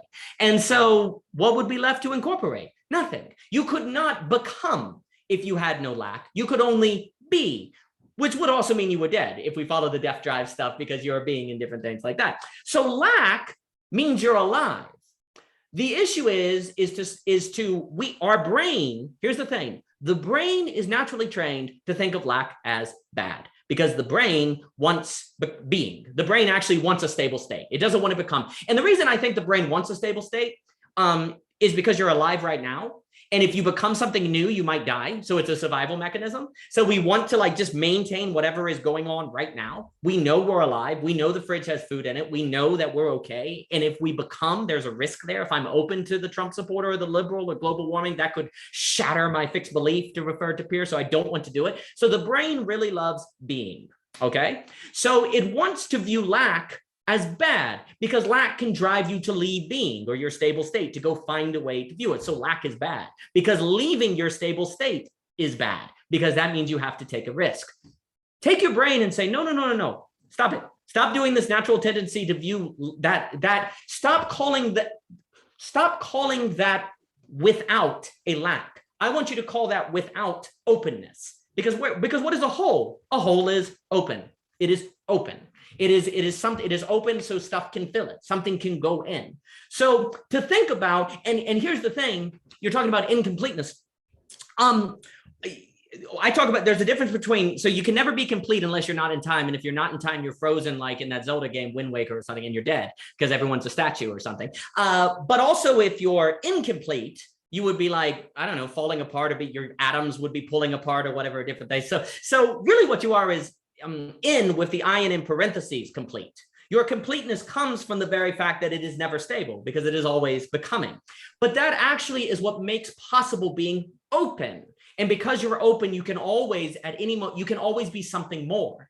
You know, if you had no openness, you would be done. Whatever you are would be the end of it. That would be the end of it. But by having an openness, well, then you can always become. There is always something more that can occur. But of course, this brings an existential responsibility, because then that means you have to do something. You have to be active. Kind of one of the big themes has been here is that we have to be active thinkers, not passive thinkers. There's dialectics. We have to be active. If we are not active, if we are not responding to the lack per se, if we are not responding to it, then indeed, it is a lack. It is not an opportunity to become something more. It is not an opportunity to fill with something. Instead, it's just a freaking hole. But in order to have the foundation of a building, you know, if you have these big poles on building the house, what do you have to dig? A hole. If there's no hole, you can't make the foundation of a building. So to view it, but for it to be the foundation of a building, you have to commit the act of putting the pole in the hole. You know, like we live on a farm, so building a barn or something right there, right? Yeah. So the feeling of the incompleteness that you're describing, if you don't act on it, is going to feel like a lack, and your brain's going to tell you it's a lack, and you're right to think that, because if you act on it as a lack in a negative sense, well, then you're never going to experience an alternative reality to tell you that it could have been something else, just like I was saying. So you're going to be concealed in your prison, and therefore your rationality will be receiving information from a truth that tells you that you were right. You were right. You shouldn't have done anything, because look, it's going to conceal you in a world which makes that the rational course of action. But instead, if you simply know that the true isn't the rational, that you must do something else beyond what is rationally presented to you, and choose to view your whole as an openness, well, then new horizons open up. Mm.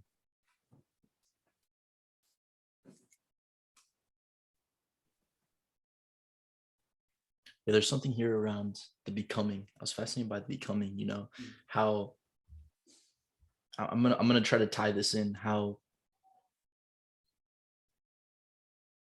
without the creative process is like taking this infinite and becoming, and like using it. Yes. The process of becoming is constantly bringing the infinite into the finite.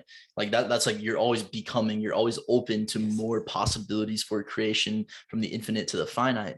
And then I get this sense of I'm trying to connect it with the rationality thing. I think I'm going to go back and listen later to what you just said a couple more times, because I was like really struggling. It felt very connected and resonant, but I didn't fully see all the connections or as I was listening. But it really feels like as soon as the process of becoming stops and all the infinite is brought in, or I don't think that by definition that's not possible, but like you're just in this absoluteness, then you're dead, right? If you're absolute rationality going in circles, then that's dead. If you're absolute nothingness, pure possibility, then that's dead, because there's no becoming, there's no like transference of this infinite to the finite. And that's exactly right. I'm fascinated by this bringing it into like dialectic of like into worldviews and how they're like fighting against each other and tribalism. I thought that was fascinating in terms of, I think I've understood it differently, but I think it's kind of what you were trying to say at the same time, which is there feels like there's this coherence with every human on the planet, right? We're all kind of speaking from something that is the same, but when we only are operating within the world of rationality, it feels like what I'm saying is different from what you're saying, from what the other person is saying. And they all feel completely and entirely separate. And therefore we need to fight against the other person because my rational words are different from their rational words. But there's this recognition or this feeling that I get, which I felt like you were trying to communicate here, which is if instead of just seeing what they're saying as just pure rationality, I can kind of sit with what is like that formlessness, what is that like nothingness or that infinite that is trying to speak through them,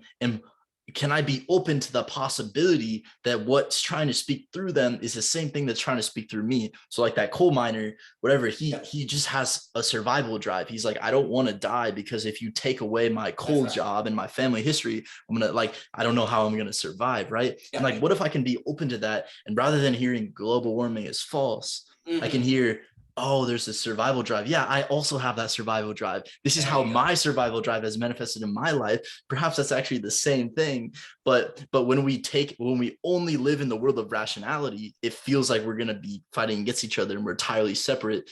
And it's going to cause a lot of just conflict between us. Whereas perhaps developing some sort of coherence between there's a lot of talk in like the sense making crowds of like, we need to develop like a new decentralized way of like relating to each other to solve these existential crises. And all I'm hearing when I hear that is, what is this like infinite formlessness where we can begin, and I think this relates to the aesthetic philosophy thing. What if we can begin to operate from this like aesthetic philosophy, epistemology, as you just called it, well, is there actually more coherence that can develop because of that? Because now we're operating from this thing that is taking into account not just the rational, but is including this infinite nothingness, formlessness, whatever you want to call it. But what I'm trying to wrap my head around too is like, or not even like rationally understand, but like, you need both, but you like the formlessness is how we can all perhaps go here. But if you only have formlessness, then we can't go here, because you need a rational like way to rationally express it, right? So it's almost like there's this, it's so like, it feels very paradoxical. It feels like all these things have to be in existence, and if one of them is gone, like it just causes problems. But if you try to narrow it down to one of them, then it also causes problems. So it's like yeah. And no, this is, and everything, that problem that you just described is why history repeats, because it is such a paradoxical undertaking to get it all right, that it is so difficult to get it right, that it's not inevitable that history repeats, but it's fairly probable, because it is so difficult to get it all right. As funny as it sounds, like the question that kind of drove a lot, like all the papers just about, is the question, it's so cliche, but for me, it was very profound. Like, why does history repeat? You know, obviously it rhymes, not exactly repeat, but why? And I was like, because nobody plans for history to repeat. So why does it? Well, it must be the case that the way to keep history repeating is so strangely complex and paradoxical and active that is simply probable that people will miss it, and that it will not occur. So that's something I just wanted to note. Yeah, the problem with every on rationality, which is really important, every rationality is a rationality relative to a truth. And you see, if in our heads the true and the rational are the same thing, then that would mean coherence and correspondence is the same thing. Okay. Well, whatever tribe you're in, you've achieved, if you're a sustained tribe through a period of time, then you clearly have enough cohesion to survive, right? Or otherwise you would have just faded away. So you have enough internal consistency to get going and to keep going. If coherence equals correspondence, then there is literally nothing that other people can give you except threats. All other people can do is destroy your cohesion, and destroy your correspondence. They can't give you anything. If rationality, all they can be is a threat. All other people can do is be a threat. That's all they can be in a world that blurs cohesion and rationality and correspondence, or that treats rationality as the only thing. But if there's a difference between rationality and truth, and in fact, if rationality is primarily in the business of putting you in a tribe and keeping you alive, whereas truth is actually trying to get at how things really are, well, then the other person transforms from a threat to a necessary component in determining the absolute or determining the truth. Instead of being a threat, they turn into an invitation, right? But if you have 100 years or whatever of materialism being the foundation of your epistemology, this is not even possible. What you're getting at, I also wanted to note, because you brought up relations earlier, and I hope I address, an aesthetic epistemology is an epistemology of relations. Okay, and that's like, you were bringing up relations and science and different things, so they kind of go together. So I just want to note that very quickly. But I want to really focus on what you're saying about the background, because when you are focused on the truth, exactly, you don't just go up to the person who denies global warming and ask, what is their rationality? You ask, what is in the background of their rationality? What is the truth based on experience and family and emotions and all these other things that they assented to? Mm-hmm. Because you arrive at truth not by rationality primarily, but primarily through experiential life. What is the truth in the background of their rationality that they are operating from? Because all human beings, the best human beings can do is operate from a truth that they ascribe to. I do the same, they're doing the same. So what is that truth? And let me try to be open to it. Let me try to hear it. Let me not just listen to their rationality, but let me also try to get glimmers of their truth through that rationality, almost in a psychoanalytical way, slips of the tongue or whatever, but you're listening, but you're open to that or different things. This is actually why we have a paper called On Critical Thinking, where basically we argue, a lot of times people describe critical thinking as just thinking well. You think a guy who gets all A's is a critical thinker. No. Critical thinking is a different kind of thinking in kind, not simply a better degree of being smart or whatever. Mm-hmm. Critical thinking is when you are like a movie critic of the way that your thinking structures reality towards you. Okay, so what does a movie critic do? They don't watch a movie the same way as everyone else. They look for certain designs, certain characters. They have a different way of taking in a movie, right? So likewise, if you're a critical thinker, you are a critic. You're a thought critic. You are a critic of the very way that thinking structures reality towards you. And you are a critic of the way that your framework frames the world in favor of your tribe and your ideology and so on and so forth. So you become a critic, you become a thought critic, which is not simply a matter of data, but a matter of framework. But here's the thing. How can you ever be a real critic of your framework if you are operating within your framework, right? Well, you have to somehow get outside your framework, right? And look back on it from outside that framework. Well, how do you do that? And what does it even look like? Well, you're never going to do it perfectly, but the best you can do is try to really, really think about yourself through the eyes of another person. And suddenly empathy becomes an incredibly intellectual act. Right now, we treat empathy like it's purely emotional, like it's something that you do just to kind of feel, like make people feel better. And it's like a simile for symphony. Suddenly empathy is critical thinking because empathy is trying to think about your framework through another person's framework, which means you have to master their framework, which means you're going to get their background and you're going to look back on your own to look at the holes in your framework that you didn't see that they can see. So suddenly empathy, which is, I like to say a lot of times, we talk about putting your feet in other people's shoes, but actually we just put our shoes in other people's shoes because we understand their framework according to our framework. It's like, well, I am empathizing. I'm thinking about how they view the world through how I view the world, and they're stupid. No, that's not empathy. If you understand their framework through your framework, that's probably just preserving your ideology. That's probably in service of your ideology and framework. Empathy is where you genuinely try to enter into the worldview of another person and inhabit it. feel it, experience it. There's no way pluralism is going to survive if people does not lead to World War III or whatever, unless people get the ability to carry out that incredible intellectual act. And here's the thing, if in fact rationality comes after truth, and therefore truth is primary in the expansion of horizons, that means empathy is critical in the expansion of truth, to therefore expand rationality and to fight the tendency of rationality to seek coherence and tribalism at the expense of actuality and correspondence. So empathy becomes a huge deal. Wait a minute, where do people talk about learning empathy from? Literature, art. Oh, that's funny. When you read novels, you learn to inhabit other characters. What do movies do? They teach you about the subjective experience. Art likes to train people to be really good at empathy. They have all those studies where reading novels makes you an empathetic person, right? Because you see, the thing is, art always has an anti-egotistical bend to it. Because you didn't write this novel. Dostoevsky wrote this novel. Therefore, Dostoevsky must be real. Therefore, Dostoevsky must be a person. And he wrote The Brothers Karamazov. Have you wrote The Brothers Karamazov? Like, no, I haven't. So there's a humbling element. There's a confirmation of another consciousness. And to really get the novel, you have to enter into the characters. So the aesthetic epistemology inherently entails an empathy training, of which I would argue is true critical thinking, of which is necessary for escaping the tribalism that rationality inherently leads us into, because rationality on its own devices is in the business of cohesion, not correspondence. And if we're not trained aesthetically, we're just going to fall right into rationality and devoid of a dialectical relationship with truth, of which will lead it in service of tribalism and all those problems.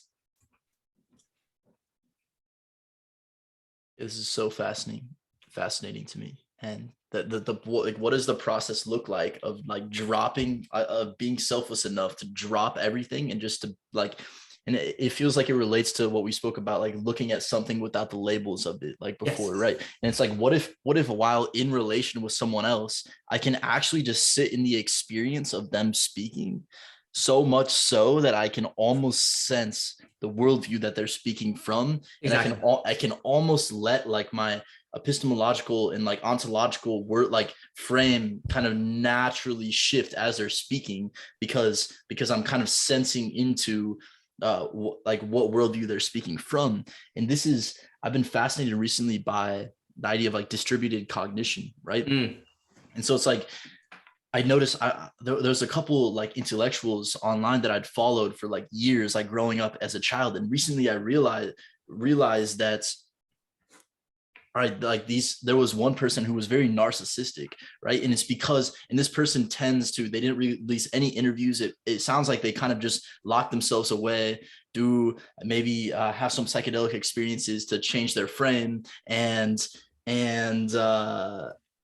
do a bunch of research, right? But then I'm noticing that like, all right, there's a bunch of speak about what's happening, but it comes with this like energy of narcissism, because it's like, all right, is this person ever inhabiting another person's worldview, or are they just consistently researching and talking about epistemology and metaphysics and ontology without with like, if you just do that by yourself, like people talk about like the trap of being an autodidact. And I always like put autodidactism on a pedestal. Like, oh, if I can just like, I don't need school. Like, what if I just like research myself, right? And I always like thought that was a good thing, until recently I'm like, oh, by actually just researching myself, it tends to lead to narcissism, because I'm just stuck within my own frame and I have no possibility of ever entering someone else's frame. And I'm just making my frame more and more complex, while not ever being humbled by the act of art and empathy and this type of thing, which I find fascinating as like the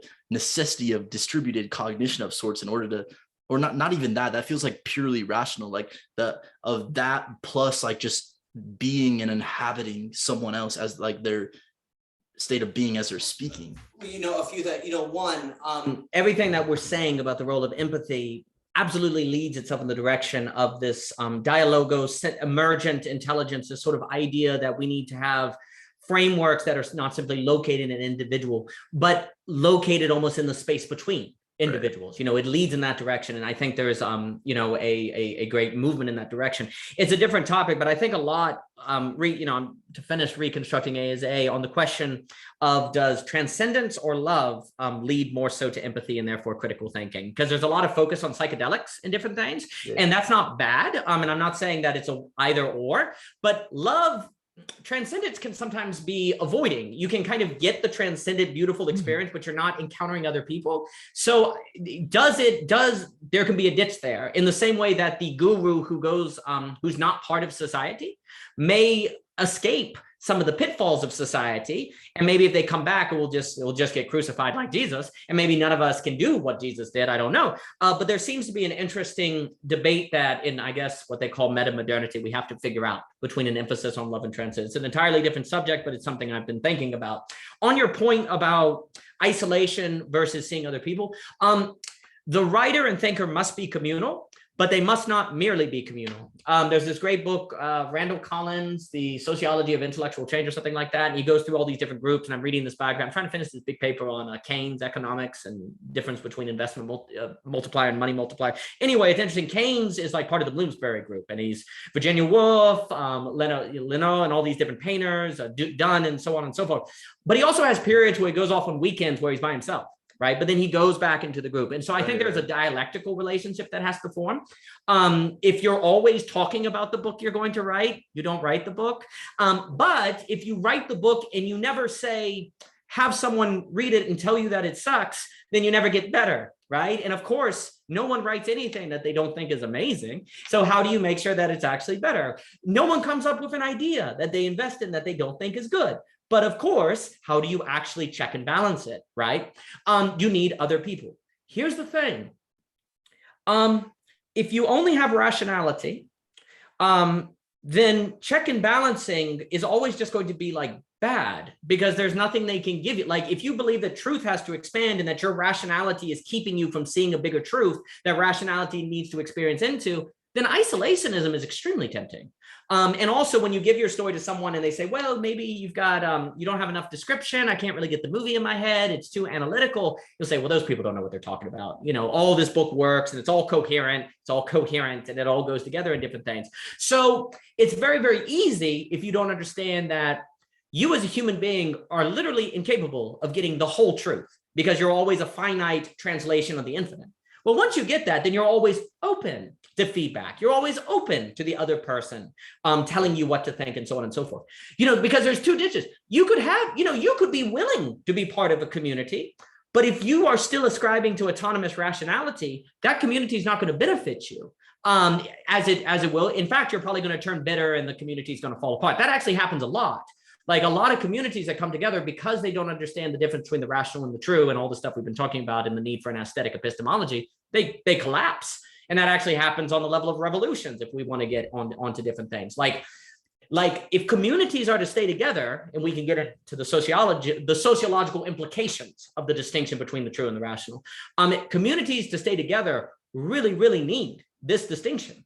Because if they don't, every single individual in that community is of themselves a tribe to themselves that will eventually turn against everyone and it will all fall apart. So you're exactly right. There's a ditch on either side of the road. You're the isolated writer, but then you can be so communal that you never do the work you need to do in the quiet and solace to get the work done. But coming into community and making it successful requires the responsibility of having the right epistemology. In order to fully benefit it and to keep the community from collapsing. So there's conditions that have to be met.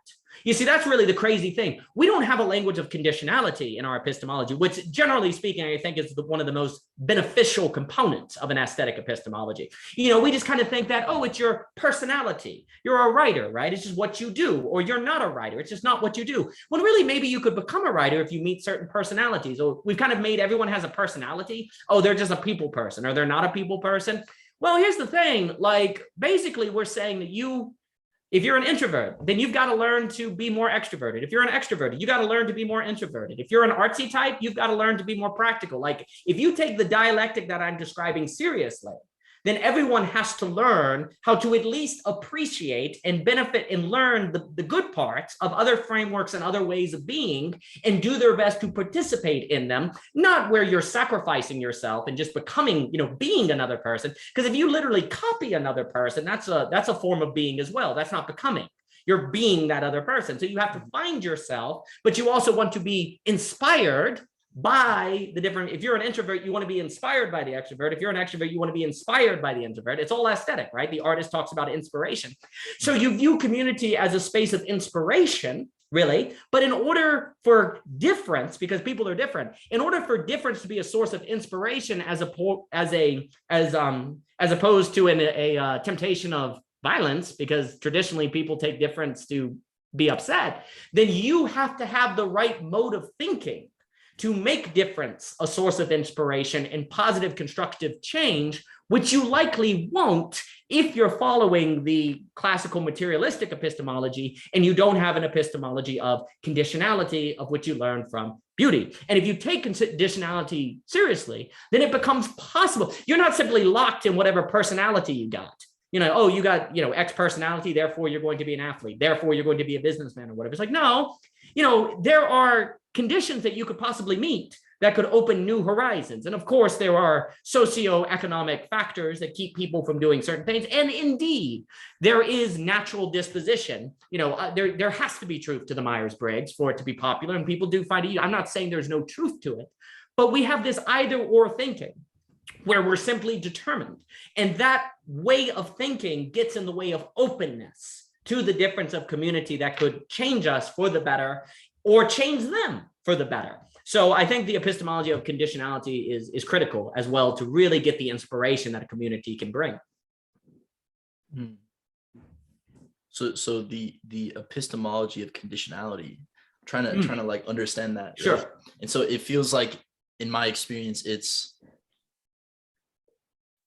who we are as people is something that we are because we have met conditions to be that thing, or something like that. So it's like, you can be a painter, but first you have to meet the conditions of artistry, of cultivating the being of an artist, right? It's not just you can be an artist right now if you've never had any training, go do it. It's like, all right, an artist is an artist because they've met that condition. An extrovert is an extrovert because they've met that condition. And anyone can meet that condition if they really want to. Obviously, there are some constraints there, but they can meet that condition. Theoretically, there could be practical reasons that they may not, but it is not given that the conditionality cannot be met. It's not just like you're stuck in whatever conditionality you get. Right. And then I was trying to articulate this as you were speaking, was we spoke about like the trap of rationality, or of an epistemology of materialism where it's not conditional, and where you are what you are and that's what you are and you can't change. And if you're introverted, you're introverted. If you're an artist, you're an artist, right? That type of thing. Is there a trap on the other side too, where there's no rationality and we just praise the nothingness and that at all costs, and then we never actually meet any conditions or something? That's correct. Absolutely. Because if you have rationality, if you have pure truth but not rationality, it is meaningless. Rationality makes things meaningful. The problem is, once you get a fixed belief, as Pierce talks about, or you get a meaning in your tribe, or a meaning in your conspiracy, or a meaning in your community, it's all of them, all social gatherings, all social groups are an internally consistent system relative to themselves. Once you get that, it's just very, very tempting to disregard the possibility of expanding truth, because that would it would destabilize whatever meaning you have. And if we go to Charles Taylor in The Secular Age, that's basically, with the fall of or waning of religion, he talks about you get a disenchanted age where everything feels disenchanted. Well, in the pluralistic world, people can find enchantment, quote unquote, within internally consistent systems. Unfortunately, that leads itself in the direction of tribalism, conspiracies, and so on and so forth. Not necessarily, but it can. And you see, and the likelihood that it will is extraordinarily high if there is not a distinction between truth and rational. So like what you're saying, you can make a dish on the, because you can have, another way to explain this is, like you can have a purely religious framework that doesn't have any involvement of science in any way whatsoever, and you say believe in certain stories as being literal or whatever, and then science comes along and says, well, actually, that's not how the world came into existence, and you just disregard the science as saying, well, almost like fundamentalism or something like that, and you don't want to do that. Instead, you want to figure out I like to say the address of religion, addressing the subjective person, objecting you as a person, meaning the universe, and so on and so forth, how that can dialectically relate to the explanation of science that is bringing. But if it's an either or, because you don't realize truth and rational have to dialectically resolve, then you're going to get a ditch on either side of the road. And hopefully the audio summary on, because I can go down the rabbit hole of the distinction between explained and address, and the audio, for anyone interested, the audio summary on the YouTube should go into that. But to stick to what you're saying, we can get to a place where we kind of say, oh, there's the subjective person, there's just pure truth, and therefore consciousness creates materiality, that there's no material world, I can bend it with my thoughts, that there is no hardness to life, that it is, I can simply will to be the next great NBA athlete, and I will be the next NBA athlete. Well, I'm like 5'10". It's just simply not going to occur. No matter how hard I train, it will not occur.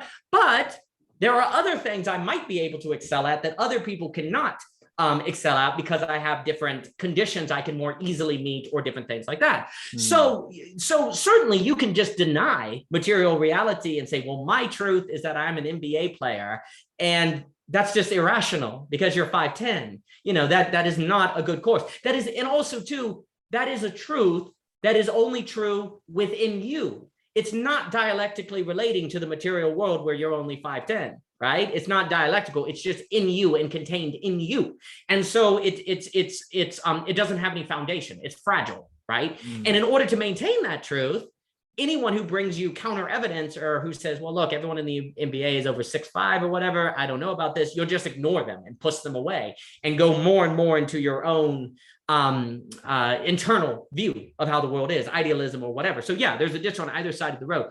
Really, you brought up the difference between, objectivity and subjectivity and different things. Really, the balance between those two is conditionality. Conditions exist independent of you. There is a physical world. There is height. Conditions are actual. They're not, whether you meet those conditions is up to your subjective self, or up to you. And also there can be new conditions that your subjective can make. Once we, because of the subjectivity of Tolstoy, once that generates war and peace, now there exists a condition that can be met by which a person can know about war and peace, because they can read it. So we can create conditions, but conditions exist in the actual. And so there's a middle ground between, because the word objective, I always love that word because it has the word object in it. Basically when we're trying to be objective, we're trying to be like an object, right? But the problem is, if a subject is an object, you're dead. So you don't want to be totally objective because you'd be dead. But also you are inside of a body. This is a hand. You can touch it. It's there. It's there. Now I can move it because of my subjectivity. It's not like this pen. This pen here, no matter, I'm trying to work on my X-Men abilities, but I am not able to make that pen move by thinking about it, but I can make my hand move by thinking about it, right? So there is a difference in the objectness of my hand and the objectness of the pen. This pen is not influenced by my subjective thoughts in the same way that my hand is. So your body is a mixture of object and subject, right? And so likewise, conditionality, because if human beings did not exist, if there were no human beings, then whatever the conditionalities were of material reality would be the sum total of conditionality. There would be no new conditionality. Whatever was would simply be. The world would be everything that is the case. There would be no meaningful distinction between the true and the absolute, as we alluded to everything being the case and everything being the case plus us, if human beings didn't exist. So the legitimacy of the category of conditionality as meaningful arises because the human subject exists, of whom can meet conditions that materiality left to its own devices would not meet, and of whom can create new conditionality, say by writing Tolstoy or something, writing War and Peace or something like that. So the middle ground, I think, between subjectivity and objectivity is conditionality. because conditionality exists because there are objects, because I have a body to create material conditions that I can meet and that other people can meet, but they are only meaningful because I'm not merely an object, and I can in fact will to meet those conditionalities. So unfortunately though, we're trapped in this dichotomy of subjective objective where it's either or, and we can't really seem to escape it, because you can't escape it unless you have an aesthetic epistemology, because that brings to the forefront the inescapable role of conditionality and openness, of which that must always be in an ontological state of becoming and resist the temptation of a pure being, of which would ultimately be a death drive. Mm.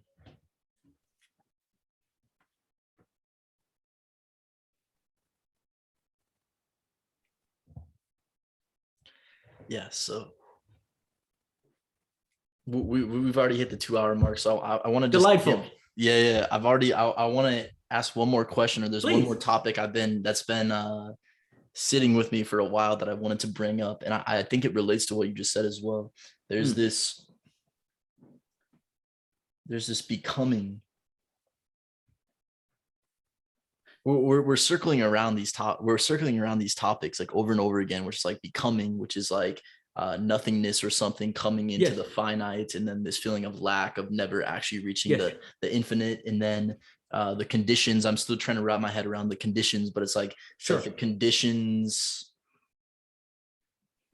The process of becoming is the process of like taking this like beauty and creating new beautiful conditions out of it, is kind of how I understood it, right? So like this becoming is like, all right, the conditions is like we can create conditions, and that's actually a beautiful process of becoming and developing ourselves into someone that how I perceive it is like we're developing like two things, you know, we're developing the capacity to perceive more beauty in the world, but also to be greater catalysts for the creation of beauty through us being able to more effectively create conditions of beauty, right? And so like there's like these two processes, and I wanted to bring it in, tie it into something that I'm just fascinated to hear your take on is I've had this narrative, this story in my head ever since I was like 14, of like, all right, why am I like doing, like, why am I interested in philosophy? Why am I interested in discussing like infinite, finite, all this stuff? Like what like purpose is like all this serving, or like not even pragmatically, but like what is generating this desire to like have a deeper understanding of philosophy? And it's always been this feeling that existence is weird. That and I bring this up with a lot of people, and it's just it never lands, right? But I have this feeling that it will land here, or like that philosophy is potentially the domain where it's people understand the drive of like existence is weird, or reality is weird, and like what is this that's happening, right? And that's what I feel like, kind of why I moved towards philosophy. And you spoke a couple of times on, and I think this relates to the beauty and the becoming and all this stuff. I think it all kind of ties together, which is this, you mentioned the term like existential, what was it? Anxiety, stability, terror, anxiety, instability.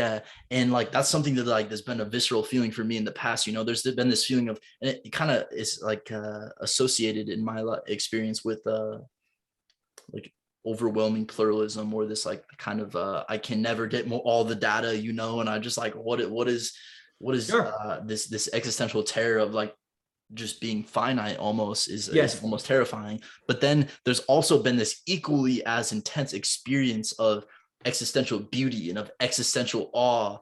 And it's almost like I have this feeling, it feels kind of like egotistic to say this, but like I speak with people and there's like, I'm like, existence is weird, and that it doesn't land. It almost feels like the spectrum of like what is terrifying is what is beautiful, is like versus speaking with philosophers and people kind of in this psychedelic awe, like it's people talking about the infinite and stuff like this. It almost feels like the spectrum of what is beautiful, it can be more intense, or people resonate with like the intensity of this beauty, but then equally as intense is the terror that's on the other side of it. And so I wanted to bring this up of like philosophers or the domain of philosophy, in my experience, has been kind of this curiosity around like existence, like what the hell, is that? Yes. What the hell is happening? Yes. You know, we're Yes. we're alive, we're experiencing this. This is freaking weird, right?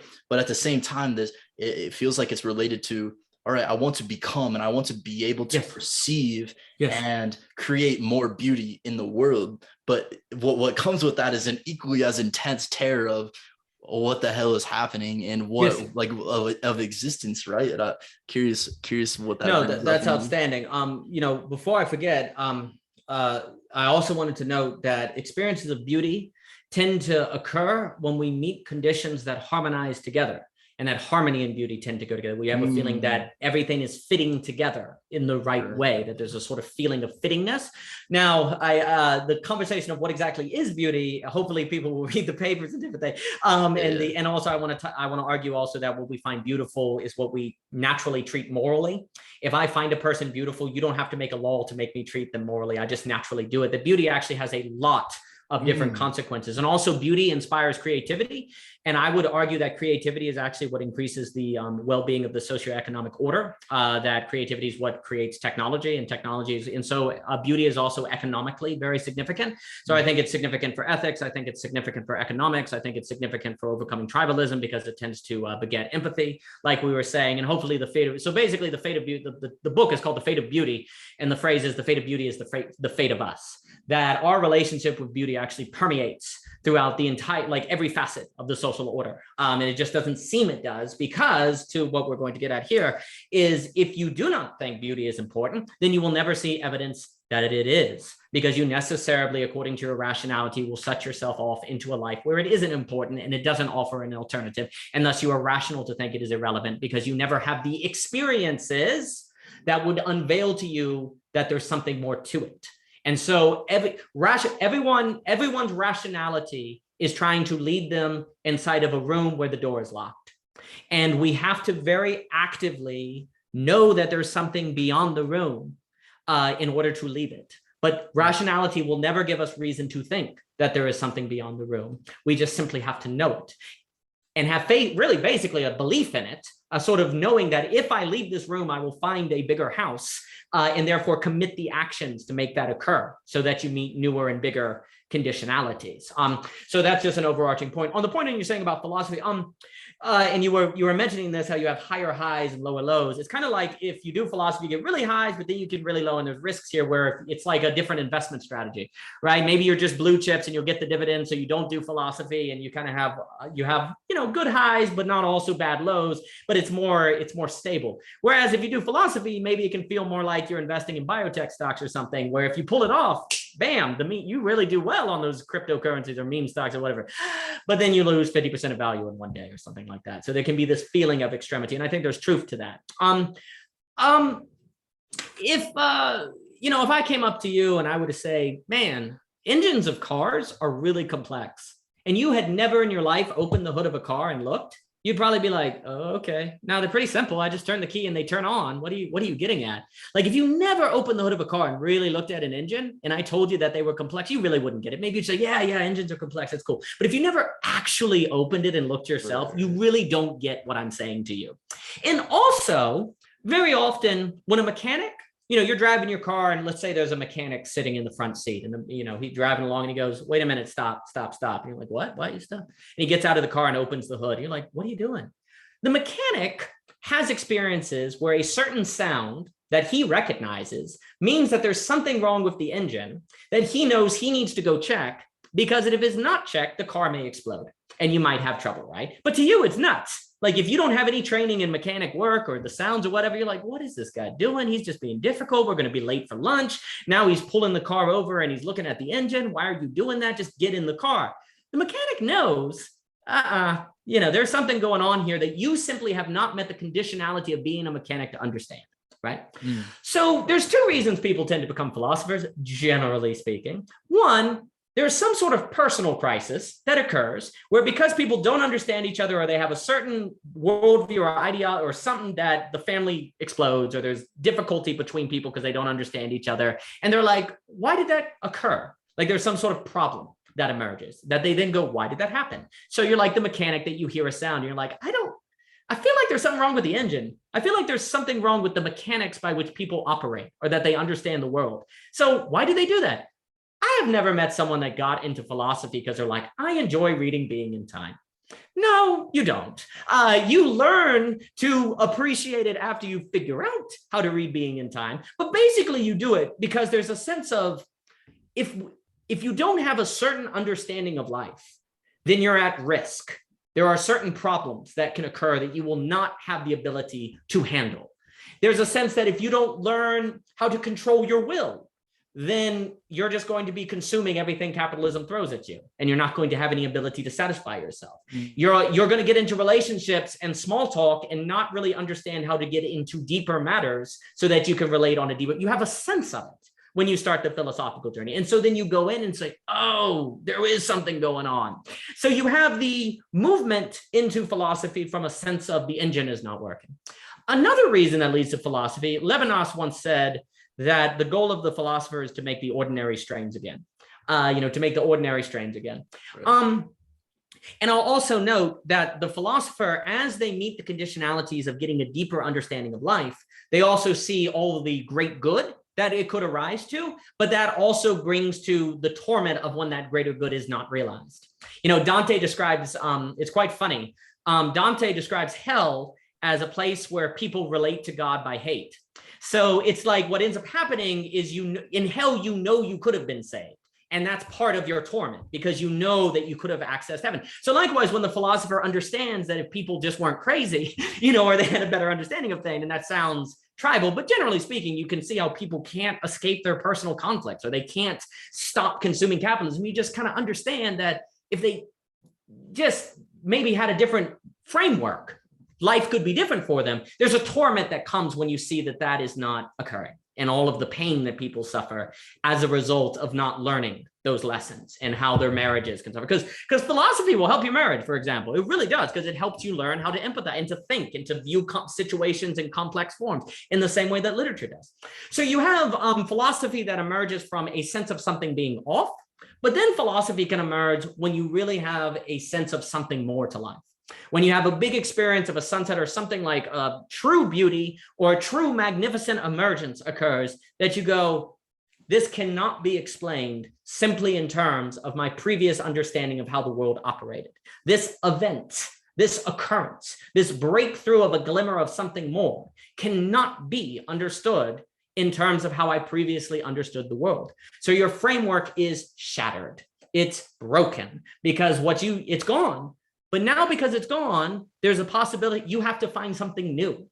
You have to find a new framework to incorporate it. So you go on the journey. And this new framework will not be found in mere, science or different things, not because science isn't important, but because science is in the business of the data and the reliable data. We're talking the framework, right? Mm-hmm. And so where do you have to end up? Well, you have to end up in like theology or philosophy, or you have to end up in those realms. It's only in literature and the arts and so forth. It's only a matter of time before you get there. And so I think you end up in philosophy. The other thing that's important with philosophy is it's another, to go back on what I'm saying, how you address problems with it. You can kind of, philosophy, Michelle and I like to say that philosophy is kind of like a fire extinguisher. 99.9% of the time you don't need it, but when you need it, if you don't have it, you lose everything. Like you don't need it very often, but when you do need it and you don't have it, it's a very, very big problem.